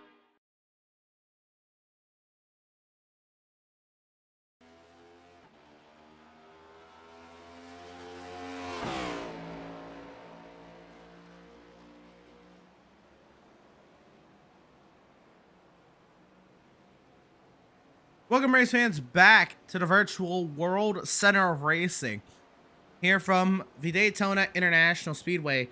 We're now to the second half of the opening round of the Outlaws Sim Series playoffs, and it's been a good one this evening, Ed. It's been fun. Adrian Schumacher has been far and away the favorite this evening, but does have the run of the second half of this race to its conclusion before any trophies and bragging rights can be said. Once again, I am Emerson Arden, joined by Ed Scher alongside, and bringing you the coverage this evening. Hope everybody out there is enjoying the coverage of the opening round here of the Outlaws Sim Series playoffs. Working lap 28 of 50 now, Ed, and it's been pretty clean. Yeah, it's been interesting to say the least. I know this day is not looking as we all thought. We thought we expected a little bit more of a sunny day here in Daytona, Florida, but yeah, it's been an interesting cloudy day here in Florida. You see track temps around 83 degrees with a wind southeast at about 11 miles an hour. Yeah, it's been cooling off a little bit more and more, but these drivers definitely are starting to feel the heat a little bit as it's getting a little bit intense for some playoff drivers out there. We've seen a couple of mistakes from some and a couple of dominant performances from others. So it's been an interesting day for these playoff guys. I know Agent Schumacher's having the day he expected, probably being out front and winning both the stages, and for some others like Scott Bailey or Jacob Reeves, not the days that they were hoping for, as some of them have trouble. But so far so good, as we're just about a little bit past halfway now. Absolutely. Somebody who's had a relatively decent day and a great day by various standards is league owner Adam Gardner, Ed. And I think I'm going to bring him on up, and I want you to see how he feels so far. Yeah, Adam, these guys in the booth, you get a copy?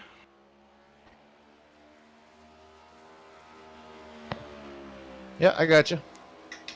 Well, Adam, it's been an interesting day to say the least for you, and you know, you got the stage points in the beginning. We saw that tight battle you had with Kevin Powell. Tell us about how your day's been going so far. Considering it's on a road course and it's definitely not my strong point, I'll take it so far. Definitely playing the points game, especially with it being a road course heavy round, and definitely needed those ones. I think we might have gotten points in stage 2. It was close though, but I'm not 100%. But yeah, we're just trying to keep it on the track, not make as few mistakes as possible, and see what happens. And I think we can confirm that you did get stage points in stage 2, so we just don't remember where exactly. We have to go back and look at that. But we've seen a lot of issues today with some playoff drivers around this course, and you know, you've been having one of those considerably clean days so far. And we mentioned how the last time we were here, you finished one position short of getting your first career win in Outlaws. Did that kind of bring a little bit of excitement, knowing coming back here that you? I know it's different being a road course, but still, you gotta have a little bit of confidence coming here today. No. The road course aspect, it's a completely different animal. My main goal is to just try to keep it on the track, get as many points as we can, try to get a little bit of a safety net before we get over there to the Roval, and try to make it on to the next round. I knew coming into the playoffs this was going to be the hardest one to make it through, but I feel pretty confident that if we make it through this one, we're good to go. Well, Adam, it looks like you got a little bit of a busy hands on you as Joshua Balliet gets around you. But that's all right. It's his job to pass me. We'll let you get back to it. Oh, hang on to her there. Got it. There's a lot of runoff down there. Yeah, you got a runoff. You got plenty of options, but we'll let you get back to driving around this fabulous road course, and we'll be talking to you later, hopefully. Sounds good. And it's so cool that these drivers, Ed, are giving us their time. They are busy right now. They are working. But drivers today, I asked, is there any drivers who would be intrigued by an in-race interview this evening? And quite a few were, actually. We experimented with it a little bit at Laguna Seca. I know that was very Swift heavy, but that's just because I know that they talk all race anyway. That they were going to be okay with talking to us during the race. So now I kind of had a game plan coming into today's race, right? That it may get a little spread out, and I have the chance. Oh, somebody just clipped the wall. Whoever's directly behind Adam. That's the 11 of Scott Bailey. Oh, and it was a battle for he goes around position again until Scott Bailey went wide there through the second part of the NASCAR chicane. And while technically, yes, he did cut the NASCAR chicane because he was trying to save the car. He did stop. So he did technically serve his complete stop. But big moment there for Scott Bailey. And he was just, I mean, this is a battle for position we were about to watch, Ed. Yeah, and I'm looking back at that, actually, and it's actually good that he ended up going as sideways he did, because if he went any more straight, he's cleaning that inside wall out with that left side. And that would definitely end your day, especially with how these cars are with their tires. So that definitely ended up paying out pretty good for Scott Bailey in his defense. So Sure. I know he's still trying to get Adam Gardner for that position, and Adam's been, looks like he had a little bit of a struggle going on a little bit while we were talking to him, but Adam, I just like the confidence that Adam had in his voice. I mean, he knew it was a road course, and he knew what he had to get done. He wanted to get as many points as he could before we get to the end of at the Charlotte Roval in the third race of the first round. And we know everyone has that circled next week when we go back to someone in an oval next week. So Milwaukee, yeah, those who are not keen on road courses, they have to capitalize next week. yeah, Milwaukee Mile. If I'm Andrew St. Cyr, if I'm James Gilliard, or Matt Rogers, Jacob Reeves, I have to perform really at my best at the Milwaukee Mile. So definitely have to circle that one for some drivers as definitely their key mark to get into the next round of the playoffs. But I like how Adam's approaching it. I'm already looking forward to that last race and making sure I have enough points to clinch myself into that second round. He has that great mindset to make it to as far as he possibly can in that next round. He's definitely doing it today. Yeah, great mindset there. 4 of a 56 of Adam Gardner. Oh, and Adam actually just went across the turtle and has a stop and go on the front stretch chicane. This is going to bring Scott Bailey back into it. There's Scott Bailey. And I believe they're going to Adam. be...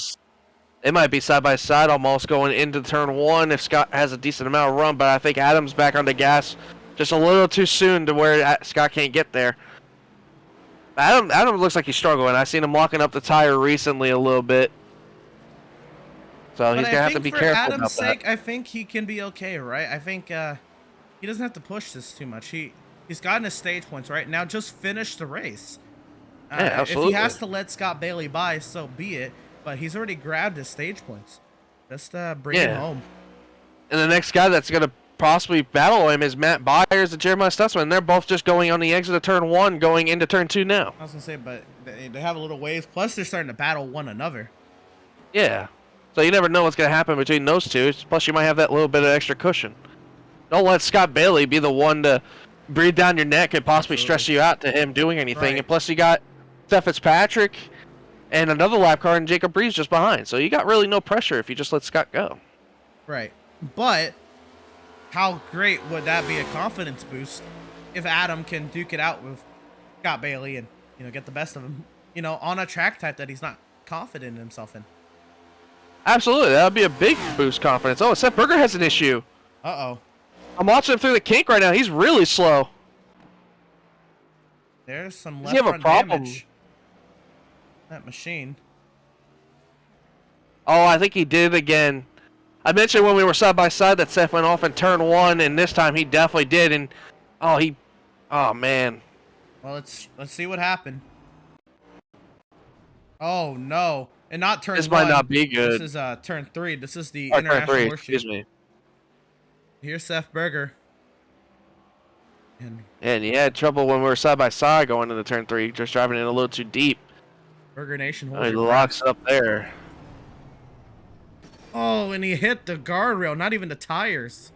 Yeah, that's definitely not going to be good for that 77 machine. He's definitely going to have to come get that fixed. I'm watching off. Oh, my goodness. I don't think it's meatballed, but his toes definitely knocked out of alignment. I think he's meatballed. Well, remember, with the update, you no longer get meatballed with a hit like that, but your toe he just missed the back straightaway chicane just now. He's actually going driving through the tire barriers. Right. So it's not a meatball by iRacing Zen, but you are probably gonna have to come in to repair that thing. Yeah. And it's gonna be a lengthy repair too, so this might put him multiple laps down. And this is huge. We saw him at Laguna Seca have an issue, and he had a great run at Watkins Glen. He duked it out with Zoltan Herzeg for that final spot, and Seth in trouble now. And he's going to be coming down the pit lane this time. Oh, this might not be good either. He might have just got to slow down too. When you have a slowdown, you have to serve it before you go to pit road. He might have a black pit road, right? Yeah, he might have just got a black flag. Just more pain added onto it. Trouble for a playoff driver in the opening round. Now Seth Berger's in the box. And we'll keep a tab on how long this stop takes, but this could be rough. The good news is Berger Nation, he has bonus points to his name. And Ed, I think, so we were talking about it before pit stops, right? Now would be a good time to look at those points, Ed. Yeah, and like you said, Seth has a decent cushion. Plus, he got those stage points earlier in stage 1 and stage 2, so it ain't going to hurt him as bad, but it's still going to be an interesting little change, so... But, I mean, looking at everybody else, Jacob Reeves not having a good day like he wanted. He was +4. Scott Bailey definitely got some stage points, I believe, earlier in the race, so he definitely maintained that momentum. James Gilliard did not. He actually ended his day early. Angel St. Cord never showed up to the race. He just started and parked. He'll get last place points. Adam Gardner's been getting stage points all day today, so that will definitely help him. Brad Bothwell did not attend today's race. Devin Smith having a great day so far, running in the top 10. Now up to running six currently because in of the sixth. Seth Berger incident. Yeah, so that'll be huge. Also, it'll help Adam Gardner and Scott Bailey. So that'll be big for them, too. Adam up to 7th now. Yeah, Doug Solms did not have the day he was hoping for today, having that early incident. But Matt he's Rogers still also leaving early. here, which is huge. Yeah, that's big, too. But still, He can pick up that spot from Seth. That'll put him 11th, which is yeah, that will. That's just one spot. Bad. You would have to get around Matthew Byers, I believe, for top 10, because Matthew Byers would be in 10th. And they're both on 2 laps down, so maybe Doug might be able to pull off a top 10. It's plausible. So there's a lot to shake up here. So right now, Adrian Schumacher, again, looks poised to handle business here today. There is still one more stop for Adrian, so it's not settled. But he looks very, very good. Seth Fitzpatrick as well. He's the 2nd running playoff driver today, doing well. Our regular season champ is in 3rd. He's ahead of Jonathan Jennings. He will not overtake Jennings today, but he will close that gap between himself and Jennings by 1 point. So it'll be 3 points between Jennings and Max. Devin Smith outside the cut line, a huge gain in his favor. Adam Gardner in 10th will be a huge gain in his favor. Scott Bailey will have some points in his favor. Stutzman had an okay day. He'll have points in his favor. And Doug Solms should get out of that bottom 4 into the top 12. Seth Berger is going to be the question mark. He has 33 points above the cut line coming into today's race. Plus, he got stage points. Plus, there's only 16 cars. The good news for him is Seth, even if he falls to last, is only 13th. So that's only 6 points, 7 points. I know that's a lot. It's not a big drastic change. I know it's a lot, because every point matters. But I think he'll take a 7-point dip while gaining stage points. Honestly, he might just stagnate where he is today. Yeah, possibly. And you never know how that will pan out for Seth, but I saw him waiting in the infield care center. I was gonna see if we could pull him up to get an interview, but I saw he disappeared. I think he's disappeared now. Yeah, I was looking at him, but no. But I think Seth still should be okay. I want to say partially his knee may have had something to do with it, because that was the 2nd time we've seen him run off in that turn 3 area. And that's a heavy braking zone, too. So you're talking about, wear and tear on the body and, physically. Seth is not in great shape to be messing around a lot with the gas and brake pedals, because we both know how his knee is. So I have a feeling that might have had something to do with possibly why he had that incident. And Seth Berger has returned to the track, Ed, so he's not even going to be in 13th. He's going to be 12th. He is 3 laps down. And his battle for position is on the other side of the track. And if Seth has the pace, he could try to chase down Doug Solms and Matthew Byers, right? He's a minute back of them with 15 laps to go, so he's got to run some stellar pace. But the big thing is, where's Adrian compared to Matt Byers and Doug Solms, though? Because if he laps both of them, that might help Seth in his case. And Matt Byers, well, I think he's already lapped both of. Well, he hasn't lapped Doug Solms. I think. No, I'm saying, like, if he puts both of them 3 laps down. No, he's not close enough to do that right now, I don't think. Oh, Adrian! I hope you saw that, too, because that was scary. Oh, man. That was actually interesting how fast that repair was for Seth. I guess it wasn't as bad as I thought it was. That's another thing we have to learn, Ed, is with the update, that changed. Remember I said that's no longer a meatball flag by iRacing? So he's not required to serve that repair. I'm sure the damage that it did to his car is going to be weighed at a different level.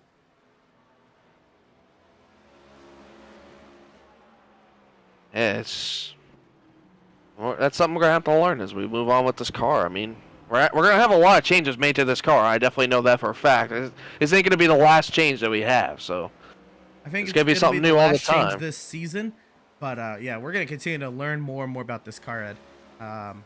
With the next generation of NASCAR stock cars, independent rear suspension, toe links, and 5 gears, and single lugs, and so much different steering box. You know, rack and pinion steering out. Sorry, rack and pinion steering is not what we have. The old steering box is out, and yeah, a whole lot on the table for these guys. And the good news for Seth is he actually, you know what, Seth doesn't have to pit again this race now if he took fuel there. And everybody else will have to. So Seth might have a chance at 10th, which would be huge considering the situation.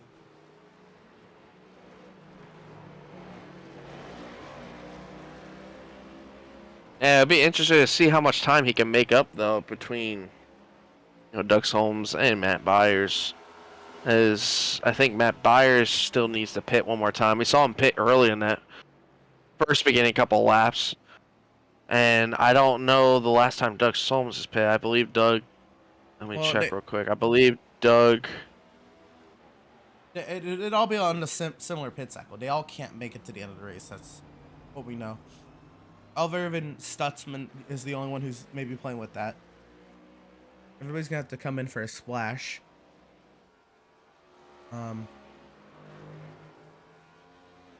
With that being said, Adrian Schumacher today, 36 laps complete, 36 laps led.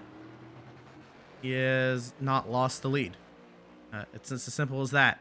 He is been utterly dominant. One more stop left in this race for a splash of fuel, and it is looking pretty stout for the 82 machine. And I'm looking around like the leaderboard right now, and I'm watching Jacob Reeves. And if I remember correctly, Jacob Reeves was ahead of the cut line by 4. Right. And if it stays the way it is, it's gonna finish 13th, 4 laps down, unless something drastic happens that ruins somebody else's race. But yeah, it's gonna be interesting to see though. But going back through the front, Joshua Belliet in second. He's been having a quiet little day, running around in second all by himself. High as he's been with second, he started third, but hasn't really seen the leader in a while, as he's currently about 41 seconds back of Adrian Schumacher. We go a little bit further back there, about a little 26 and a half, 27 seconds. Yeah, about 27 seconds. Seth Fitzpatrick in third. Again, another one of those guys that I mentioned early on in the race as a good road course racer. He recently won Watkins Glen.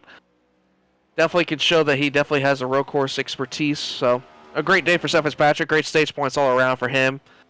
Just a little bit behind him, Max Service in fourth. About 20 or so seconds back of him. Max Service also having a great day as usual. Having great stage points. Started around 5th place, up to 4th. He passed Jennings early on in the race for 4th place and has been pretty much cruising on sail past Jennings ever since he's gone by him. Then a little bit further back, as I mentioned, Jonathan Jennings. Riding our top 5. He's actually the last car on the lead lap. And the thing with him is he started second. He has dropped like a rock due to running order. The important thing is, in regards to Max, is he did finish ahead of Max at stage 1. By 1 spot, and Max finished ahead of him at stage 2 by 1 spot, so that cancels out. And the points battle between them, again, I think will be 3 points in the favor of Jennings as opposed to 4 coming into today's race. Just something to note. But he started second, and well, he's been here in 5th. It's been a quiet day for Jennings. I expected a little bit more pace since he qualified second, but Jennings, he's about to actually get lapped by Adrian. Yeah, Adrian's just a little bit behind Jonathan Jennings, but lurking further back in 6th place, 1 lap down, the first car lap down actually. Devin Smith having a really quiet day so far. I mean, I haven't really known Devin to be the road course type of guy. I don't really remember where he finished the last couple of road courses, but Devin really having a great strong day in 6th place. Got some good stage points, especially when he needs them. He was below the cut line, tied for 12th. So definitely some much needed stage points for Devin. I can tell And then just behind him, the kind of guy Devin Smith is on road courses. He's pretty good. He really enjoys this road stuff. Comes from a lot of sports car type of racing, like racing games like Project Cars 2. Devin Smith played a lot of that. He got a lot of experience at Daytona road course. Normally a track you see a lot as Americans on those motorsport games. We just gravitate towards Daytona, and I'm sure Devin Swift got himself a lot of laps logged around here without that NASCAR chicane, albeit. But Devin Swift, he exuded his confidence in that interview when he locked into the playoffs, and he's done a very, very nicely tonight. Also, Adam Gardner. Yeah, Adam Gardner's our biggest mover of the race. Started 16th. He's up to 7th.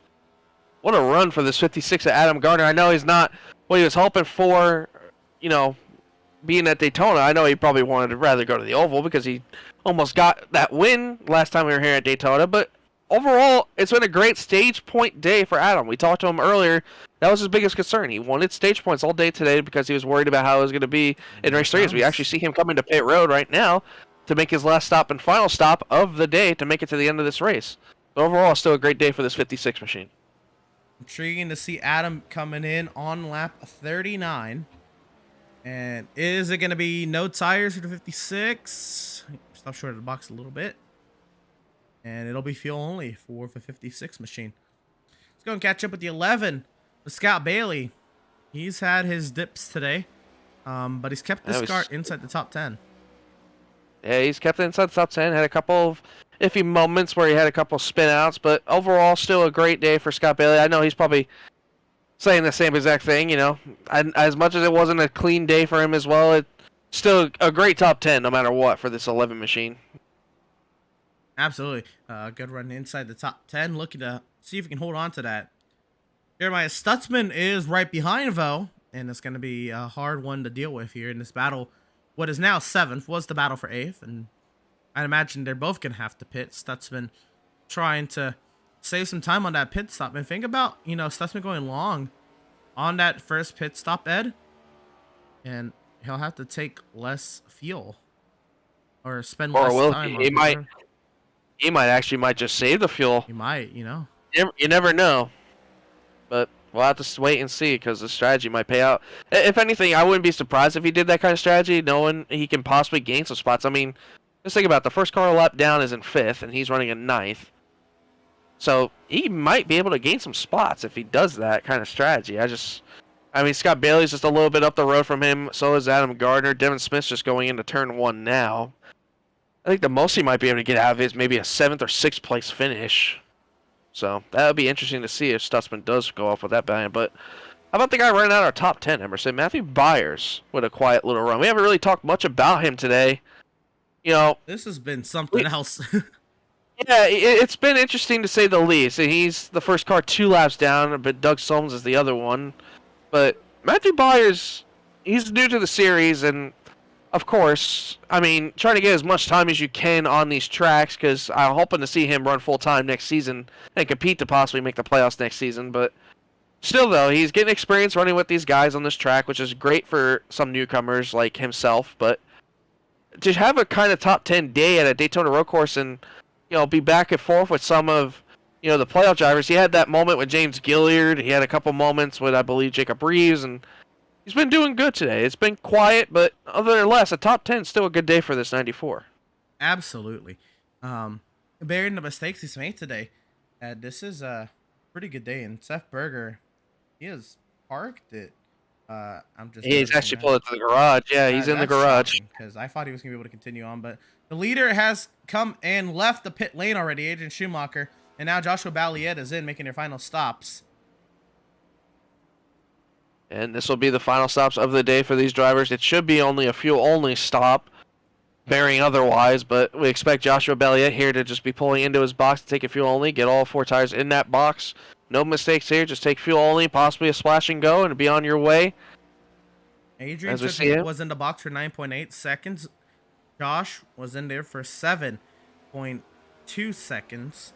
And Adam was in the box for 11 seconds. Jennings has pitted, and he was in the box for 11.4 seconds. So we're still waiting on Fitzpatrick, Service, Smith, Bailey, Stutzman, and Solms to show their hand to round out this race.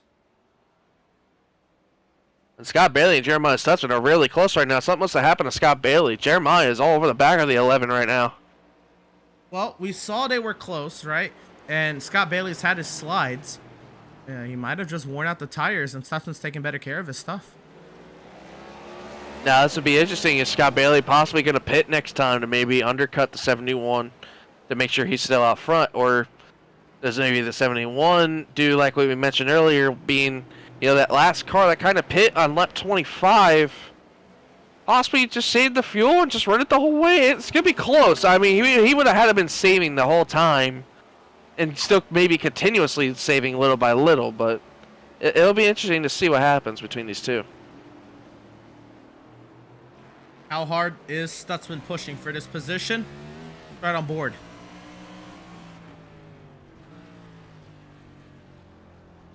Is he going into the tricky turn 6? Oh, look Don't wanna at get that back to the run. gas station. Oh, Scott had a moment there. Jeremiah might get to him here on the back straightaway. Piling on the pressure. Up through the gears they go. Up to speed. Stutzman getting the slipstream. Looking we're up at the high. top. Scott's going to defend the bottom. That's the preferred line you want to be, protecting the bottom going into this back straightaway chicane. Jeremiah's going to lift early to give him the room going into the chicane. I was hoping Stutzman's going to power off this exit here and get a monster run, but he does not set up for that. We'll watch this battle go around again. Devin Smith is on pit road in P6, just FYI. Max Service also on pit road in P4. See if anything transpires here in the NASCAR chicane. Scott Bailey is struggling. Ooh, a little wobble out of the 11 there. Missed both apexes there, but he'll continue on. Smith already rolling off the pit exit, and Max Service is down and rolling away. 6 second So stop Seth, for V81 machine. yeah, still waiting on Seth Fitzpatrick to pit, I believe. Yep, still waiting on Fitzpatrick, Solms in the battle we were watching. Oh, Scott Bailey has gone wide at the International Horseshoe, and we've got a heads-up battle. Here we go. Here we go. Jeremiah's going to try to get around him, but it looks like he gave the room to Scott to get back around, going through the kink. Going into turn 5 in the West Horseshoe. Let's see who gives here. Jeremiah with a wider entry, maybe to get the runoff on the exit. Going down into turn 6. Looks like he's just going to stay behind the 11, just tuck in behind him and see if maybe he can force Scott into making a mistake into turn 6. This is where Jeremiah's been good. Doesn't get the runoff like Scott just did just now, but it'll be close again. Going down here into turns 1 and 2, a NASCAR 1 and 2, going down to the Le Mans chicane. Let's watch Stutzman search, and I think Bailey's going to lift. Side by side. Down the back straightaway. And into the Le Mans chicane, Stutzman's ahead. Does Bailey pit now?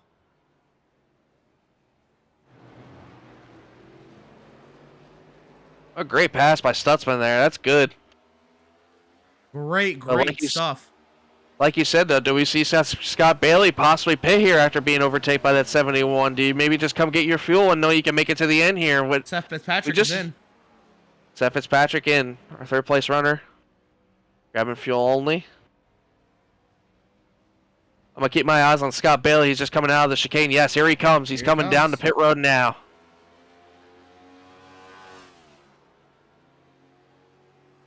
As we're coming to about 7 to go here.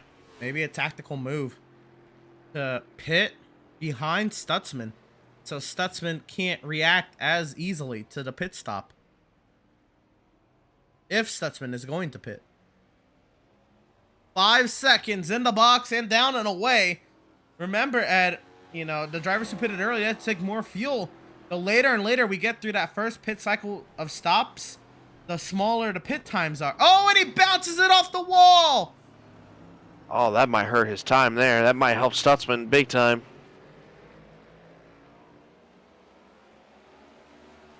And here comes Adrian to put him 2 down, possibly. He's seeing the second car back and there. Bailey misses the corner. Oh, this is definitely going to put him 2 laps down now. Oh, he almost spun it out. And where's Adrian in all this? He's gone by. My goodness. What a wild turn of events it's been so far.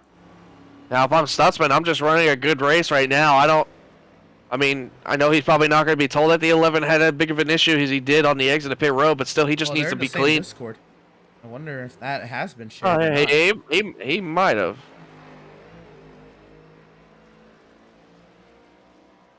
But watch Stutzman, the last driver to, well, Doug Solms has yet to pit also. Be fair with that.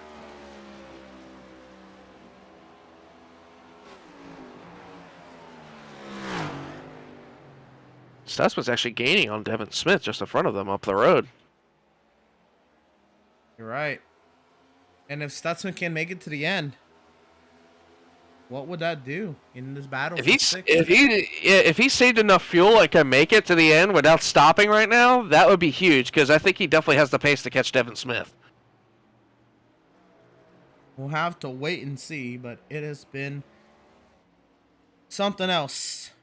Driver right behind this battle, 81 of Max service, and we want to get a word in with Max, who's had a relatively calm day, sitting in the 4th position, the 3rd highest playoff driver in the running order, and you've made your final stop. Max, how are you feeling? I feel pretty good. Just kind of trying to hold off Adrian here to stay on the lead lap, which would be a first this season for me on a road course. That'd be nice. Well, let's not use the phone here with 10 laps to go, and we'll be all right? Yeah, exactly. I am so focused on this car right now. I've never focused harder in my life. It's been a great race for you. You were putting on the pressure on Jonathan Jennings at the end of stage 1. Jennings ultimately got 4, but you were to get by, and you have set sail ever since. But what do you make? Your playoff situation. You got a lot of points already coming into today to your name, but a great run like this will solidify yourself very nicely heading into Milwaukee. How are you feeling so far? Yeah, I feel great. We obviously had a great cushion coming in, with all the playoff points I had, so there wasn't a lot of pressure in this round, but you want to come out and not completely drop the ball, so starting off the way we have so far is certainly a good way to not drop the ball. But I mean, I don't know if there's much more you can ask from me at a road course. I mean, I think this is a pretty good day. And it's crazy to think over the course of the week, you went from the NASCAR chicane. Oh, hang on to her. I'm trying to run a 152. Well, I mean, you have gap to Adrian, for what it's worth. But for what over the course of the week, you've gone from absolutely despising the NASCAR chicane. I'm sure you may still do, but being so not confident in it. At the beginning of practice, you were very confident in the NASCAR chicane. What is that feeling now, and feeling of the course overall? It's grown on me a little bit. If we just get rid of those sausage curbs, I think I'd like it a lot better. Because it is scary. Because I was running a real good lap earlier, like right before you guys pulled me up here. And I clipped the second sausage curb and just killed the lap and ran like a 153.6 or whatever, which I think is, the best lap I've ran so far. Faster than Fitzpatrick. Yeah. If I had more confidence in the car at the start of this race, we might be right there with him, because, it was 20 seconds at one point, so, we're going to try, but unless he screws up real bad, we're not going to get there. But if I could put really good laps together, from like 20 laps to go, maybe it was possible, but I don't think so. I think he's a little too good of a driver for that, but I don't know, we'll see. We'll see. Well, we'll let you get back to it, and maybe something might happen. I don't know. But appreciate your time, Max. I know most drivers would prefer to not be bothered, but do appreciate you letting us talk to you. Yeah, no problem. I haven't made a mistake yet, so that one's still coming. So keep your eye out. Oh boy. Well, we'll be sure to keep our eye out for this black, white, and pink number 81 machine. Driver of the number 81 Max service, and yeah, this is a very solid run from Max. I have to say, probably one of his better runs on a road course. Maybe season 2 at the Charlotte Roval, and season 1 at his home track at Circuit Gilles Villeneuve. Those are really the notable runs for Max. This is going to be right up there. Yeah, it's great. Like I mentioned, this is the time you want to start pulling off consistent finishes, and Max is doing it pretty well, and Jennings is doing okay. Seth Fitzpatrick's doing great. But, I mean, even greater is Adrian Schumacher, our leader. I mean, were we not surprised that Adrian's putting the kind of performance on a road course as usual? But I do want to mention, while you were doing that interview at Max, Jeremiah Stutzman did come to pit road, got his fuel, and is ahead of Scott Bailey, still in 7th. By a long margin. Yeah. You know, we saw That Bailey mistake by have his Scott. mistakes. You know, Yep. Pit exit, and then missing the international horseshoe. And not the best. Everybody but Doug Solms has pitted. Can you see on the last lap Doug Solms is pitted at? Let me... Where is he? There he is. Let's see. So... I can't really tell because all of his times have been marginally kind of slow. Yeah, it's tough. Oh, man. Well, what I do know is he has not pitted at least since lap 28. The last I'm seeing of him on pit road is lap 24. So, this is the last driver to pit. Granted, he is 3 laps down, so he has to run 3 less laps on field over the course of the race. Oh, Jacob Rees is off. Turn 3. It has not been his day, has it? No, it has not. But luckily, he ain't going to lose that much because he's the only car that's 4 laps down, but... Yeah, he's the last car running. So, theoretically, he doesn't even have to run the rest of this race out, but... Oh, Scott Bailey, turn 1. Oh, no. Big off there.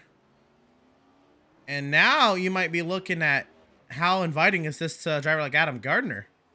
I think Adam Gardner just had to stop and go again in the front straightaway chicane. Yeah, everyone's having all the mistakes now. Oh my, Jeremiah with a big log up in turn 5 in the West Horseshoe. Well, remember, Ed, we were told that this is some of the higher tire wear we've seen on a road course this season, but drivers still decided not to take tires on their pit stops, and I wonder if that is starting to come back to bite them. Yeah, I mean, it's not surprising, especially with how the temperature is today. I mean, we're looking, what is the temperature right now? Track temp's around 81 degrees now, and generally it's cool, but the amount of grip being put down, it's definitely going to take some tread out of the tires. So these guys have not taken tires in a minute. I mean, some of them may have, and some of them may not have, but there's guys that haven't. It's been a rough day, especially with all the spin-outs that we've seen, too. I mean, Scott Bailey, we saw a couple times spinning out, so there's definitely some heat in the tires, and sometimes they might not be happy. I mean, all that heat you build up in those tires, it's not going to be nice when you're going into a heavy braking zone and have to slam on the brakes. It's Jeremiah Stutzman just going around on the front straightaway. Oh, no. Stutzman loops it, and Adrian Schumacher has purpled with 2 laps to go. There's no shot he just purpled again, did he? Oh, my goodness. Which, the term purpled is not the actual term, but going purple is setting the fastest lap at a race. And you saw it at the top of your screen. Adrian Schumacher in a 152, 393. That's 3/100ths off his fastest time in practice. He ran a 365 in practice. Is it safe to say he is feeling himself trying to wrap this one up? I think he's just showing off at this point. We watch and wait. The driver who... When's the last time he hasn't led a lap on a road course? I'm guessing Watkins Glen. Yeah, probably. That would be my guess. I mean, he I led, probably all is. of Laguna Seca. Led all of today. Guessing it was Watkins Glen the last time he did not lead a lap on a road course. And if you omit Watkins Glen and you look back at Canadian Tire, then you're talking about lap 11 at Canadian Tire Motorsport Park. That was the last time somebody other than Adrian led a lap at a road course other than Watkins Glen, which was Seth Fitzpatrick's for the taking. Joseph Causey led all through stage 1 at Canadian Tire and had an incident. But the day it's been for Adrian Schumacher, I mean, setting the fastest lap of the race with 2 laps to go, I think just speaks volumes to the kind of day he has had. 48 seconds out in front, and he'll take the white flag presented by Whiplash Sim Cams. Oh, sideways! He almost had his first mistake. Oh my goodness. First visual mistake of the day. Don't worry, folks. He only has a 47.5-second advantage now. Yeah, it's not like anybody's going to catch him or anything if he spun out. He could probably spin out 3 or 4 times on this lap and still win. He could do donuts right now if he wanted to and probably still win.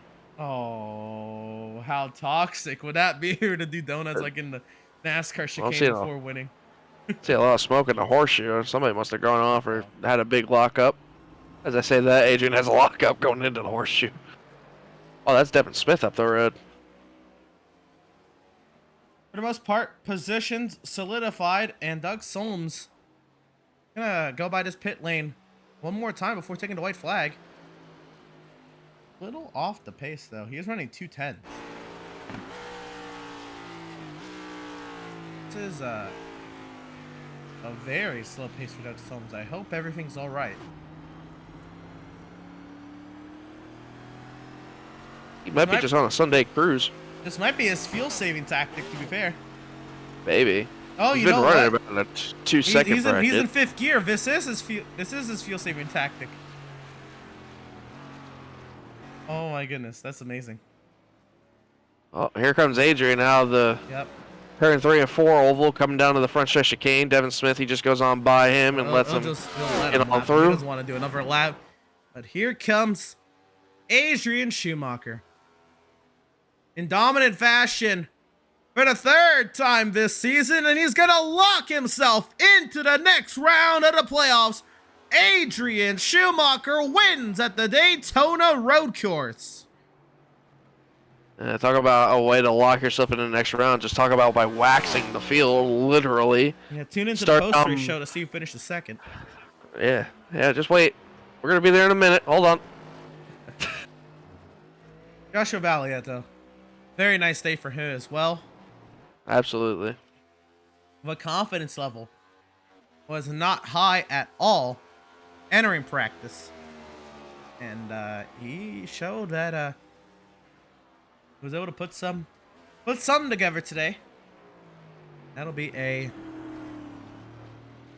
2nd place finish for the 7 of Joshua Balliet. Had to make sure he got off that final corner. Jonathan Jennings has crossed the line to finish 5th, 1 lap down. Yeah, Jennings in 5th. Wow, after he started 2nd. The 3rd place runner, Fitzpatrick. Scott Bailey has crossed to finish 8th. Adam 9th. Matt Byers 10th.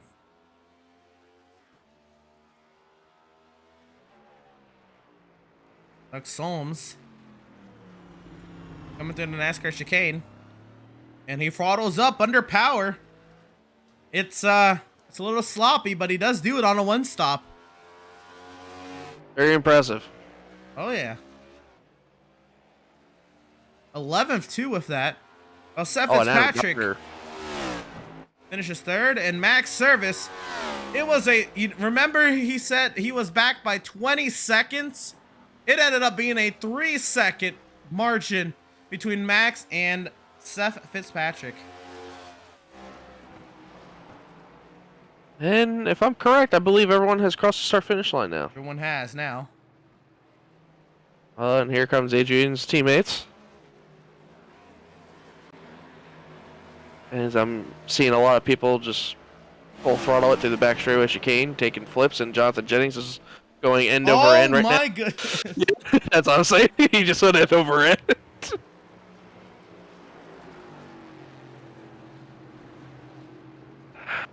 How do you like your Well Popeye's chicken, Emerson? Flipped over or undercooked? Do I have to answer? I mean, you can say yeah. Adrian Schumacher, a well-deserved victory this evening. 3rd victory on the season. Oh, what are they doing? Oh, they're gonna hit these. They're gonna hit the turtles. Oh my gosh! And Adrian can still do a donut if he wants to. Adrian stuck the landing. So did Devin, or not Devin, Mal and Max. What a job, Adrian Schumacher. His signature reverse celebration. I was gonna say, what the heck is he doing? No, this is what he does. This is his signature. Uh-oh, that's a wall. This is also his signature. Hitting the wall? Also, yeah. His first Outlaws Sim Series win at Daytona. He slammed it in reverse all through the tri-oval grass and slammed it into the outside wall. This is now his 3rd win at this facility in the Outlaws Sim Series. And a well-deserved one at that.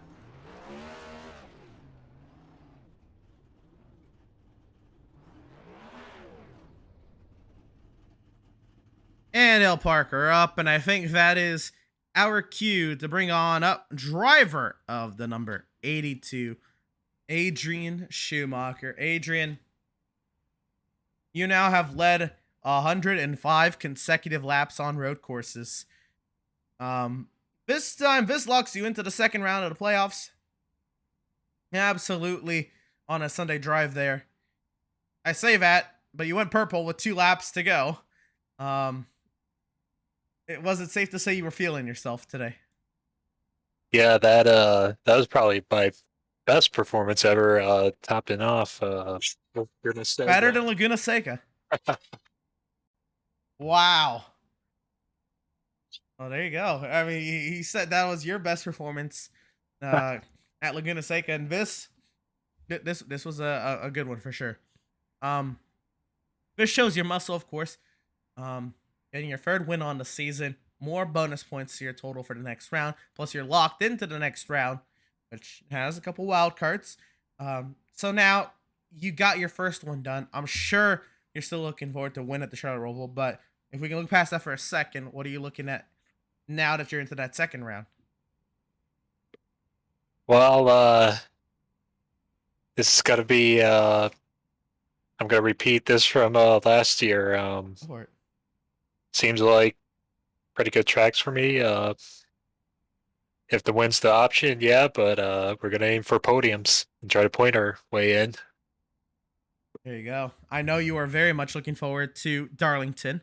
Talladega, of course, can go in anyone's favor. And USA is going to be intriguing as well. But now, of course, getting it done today. What's your game plan for Milwaukee? Because you're not going to be required to, absolutely show up and dominate to get to the next round of playoffs. Are you going to take it easy, or are you still going to show up and give it your all, try to give yourself some more points, stage points? Are you going to focus on trying to get stage wins? What's your game plan for Milwaukee? Yeah, just obviously just do my best, try to find something on ovals that I'm missing. Mostly just trying to learn how to be dominant there. Well, it's got curbing on the inside of the corners, so I mean, maybe there could be like some road course senses that can come out there. I have a phobia of those curves. I played Project Cars. Oh. Yeah, because the Project Cars games, the physics on those type of curves were all whack, and I developed a phobia from them. Wow. Well, we'll have to see how everyone fares next week. I'm sure actually they're not going to be that friendly to the NextGen car. So it'll be fun to see what transpires then next week. But Adrian, congratulations on your 3rd win on the season and locking yourself in to the next round of the playoffs. Best luck to you next week at Milwaukee. I'm sure also Charlotte Roval. But more importantly, as you continue your quest to the playoffs or a championship. Thanks, guys. Stop it. Driver of the number 82, Adrian Schumacher. And again, what a race it was for the 82. Let's go through our finishing results tonight, Ed. Because these were some wild ones. Adrian Schumacher, of course, won the race. 52.2 second advantage over Joshua Balliet. Considering that was 47 seconds at the beginning of the lap is also intriguing. He led all 50 laps. Balliet came second. Seth Fitzpatrick 100 seconds back in third. 103 seconds back. You'll find Max Service in fourth. 1 lap down was Jonathan Jennings in fifth. 2 down was Evan Smith there in sixth. Jeremiah Stutzman seventh, also 2 down, with Scott Bailey eighth, Adam Gardner ninth, and Matthew Byers 10th. My goodness, the midfield was almost all 2 laps down there, Ed. Yeah, I mean, if you want to see anything worse, 11th was the 67 of Doug Solms, 3 laps down.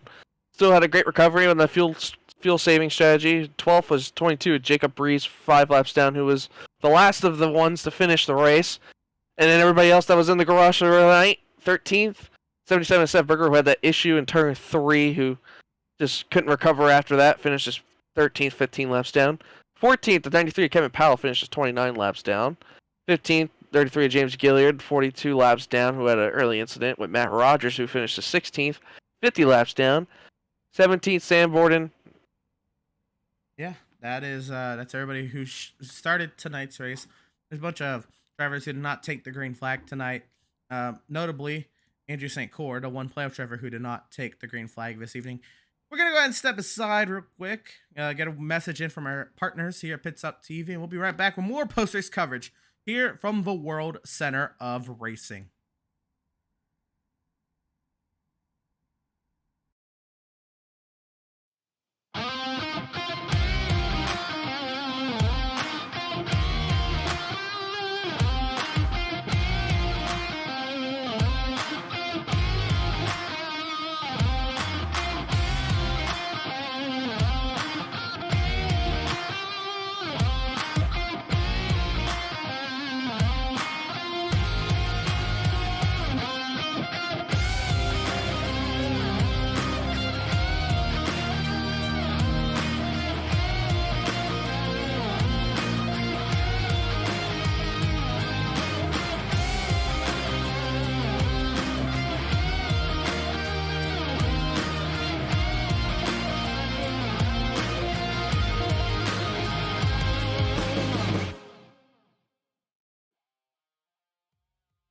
After months of quarantine, we're all interested in how we can become our best self. The team at Permanent Makeup and Cryo is here to help you get the flawless makeup look every day without the extra effort or time.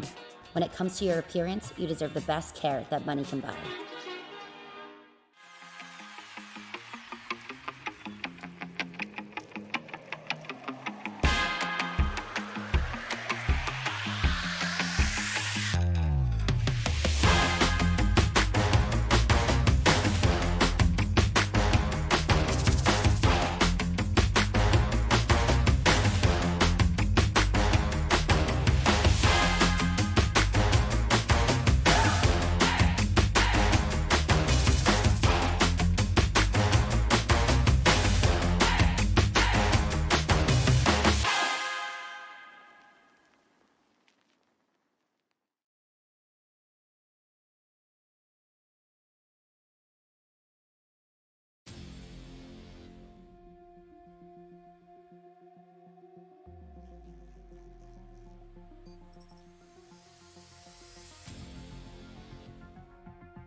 Welcome, race fans, back to the virtual Daytona International Speedway. We're on the post-race coverage here of the opening round of the Outlaws Sim Series playoffs, dominated by the 82 of Adrian Schumacher. But driver in second place, was trying to play a little bit of playoff spoiler tonight. Only came about 52 seconds shy. But Ed, you're standing by with second place finisher Joshua Valiant. Yeah, Joshua Belliot comes home in second, and Mel. Honestly, I think a second for you honestly feels like a win. I'll be honest with you. Can you agree with that? Yeah, 100%. I don't ever go into a road course thinking I could beat Adrian. Just happened to my fastest lap came within 2/10, so at the end there, it started to get close to his lap. So honestly, if I probably put the practice in I should have, I may have been somewhat close to him. I wouldn't have been a 42-second gap or 52-second gap, whatever it was. Yeah, we saw a lot of drivers struggling towards the end there with grip, and we saw a lot of people starting to lose the grip on their tires. We saw your teammate Seth Berger had the issue going into the turn 3 barrier, not once but about twice, I would say. But a lot of drivers were starting to have a lot of handling issues. You didn't feel any of that towards the end, did you? No, I was running my best laps at the end, really. I was starting to click off my fastest lap at the end, but that's because I was getting really adjusted with the car. Was the first stint I was really babying it, trying to just get it through. And then once I started to get the gap, I started to try and feel out the car, push, get some pace, try and learn the car. And then next week we go to the Milwaukee Mile, which is a little bit different than a road course. Then we head back to the road course after that.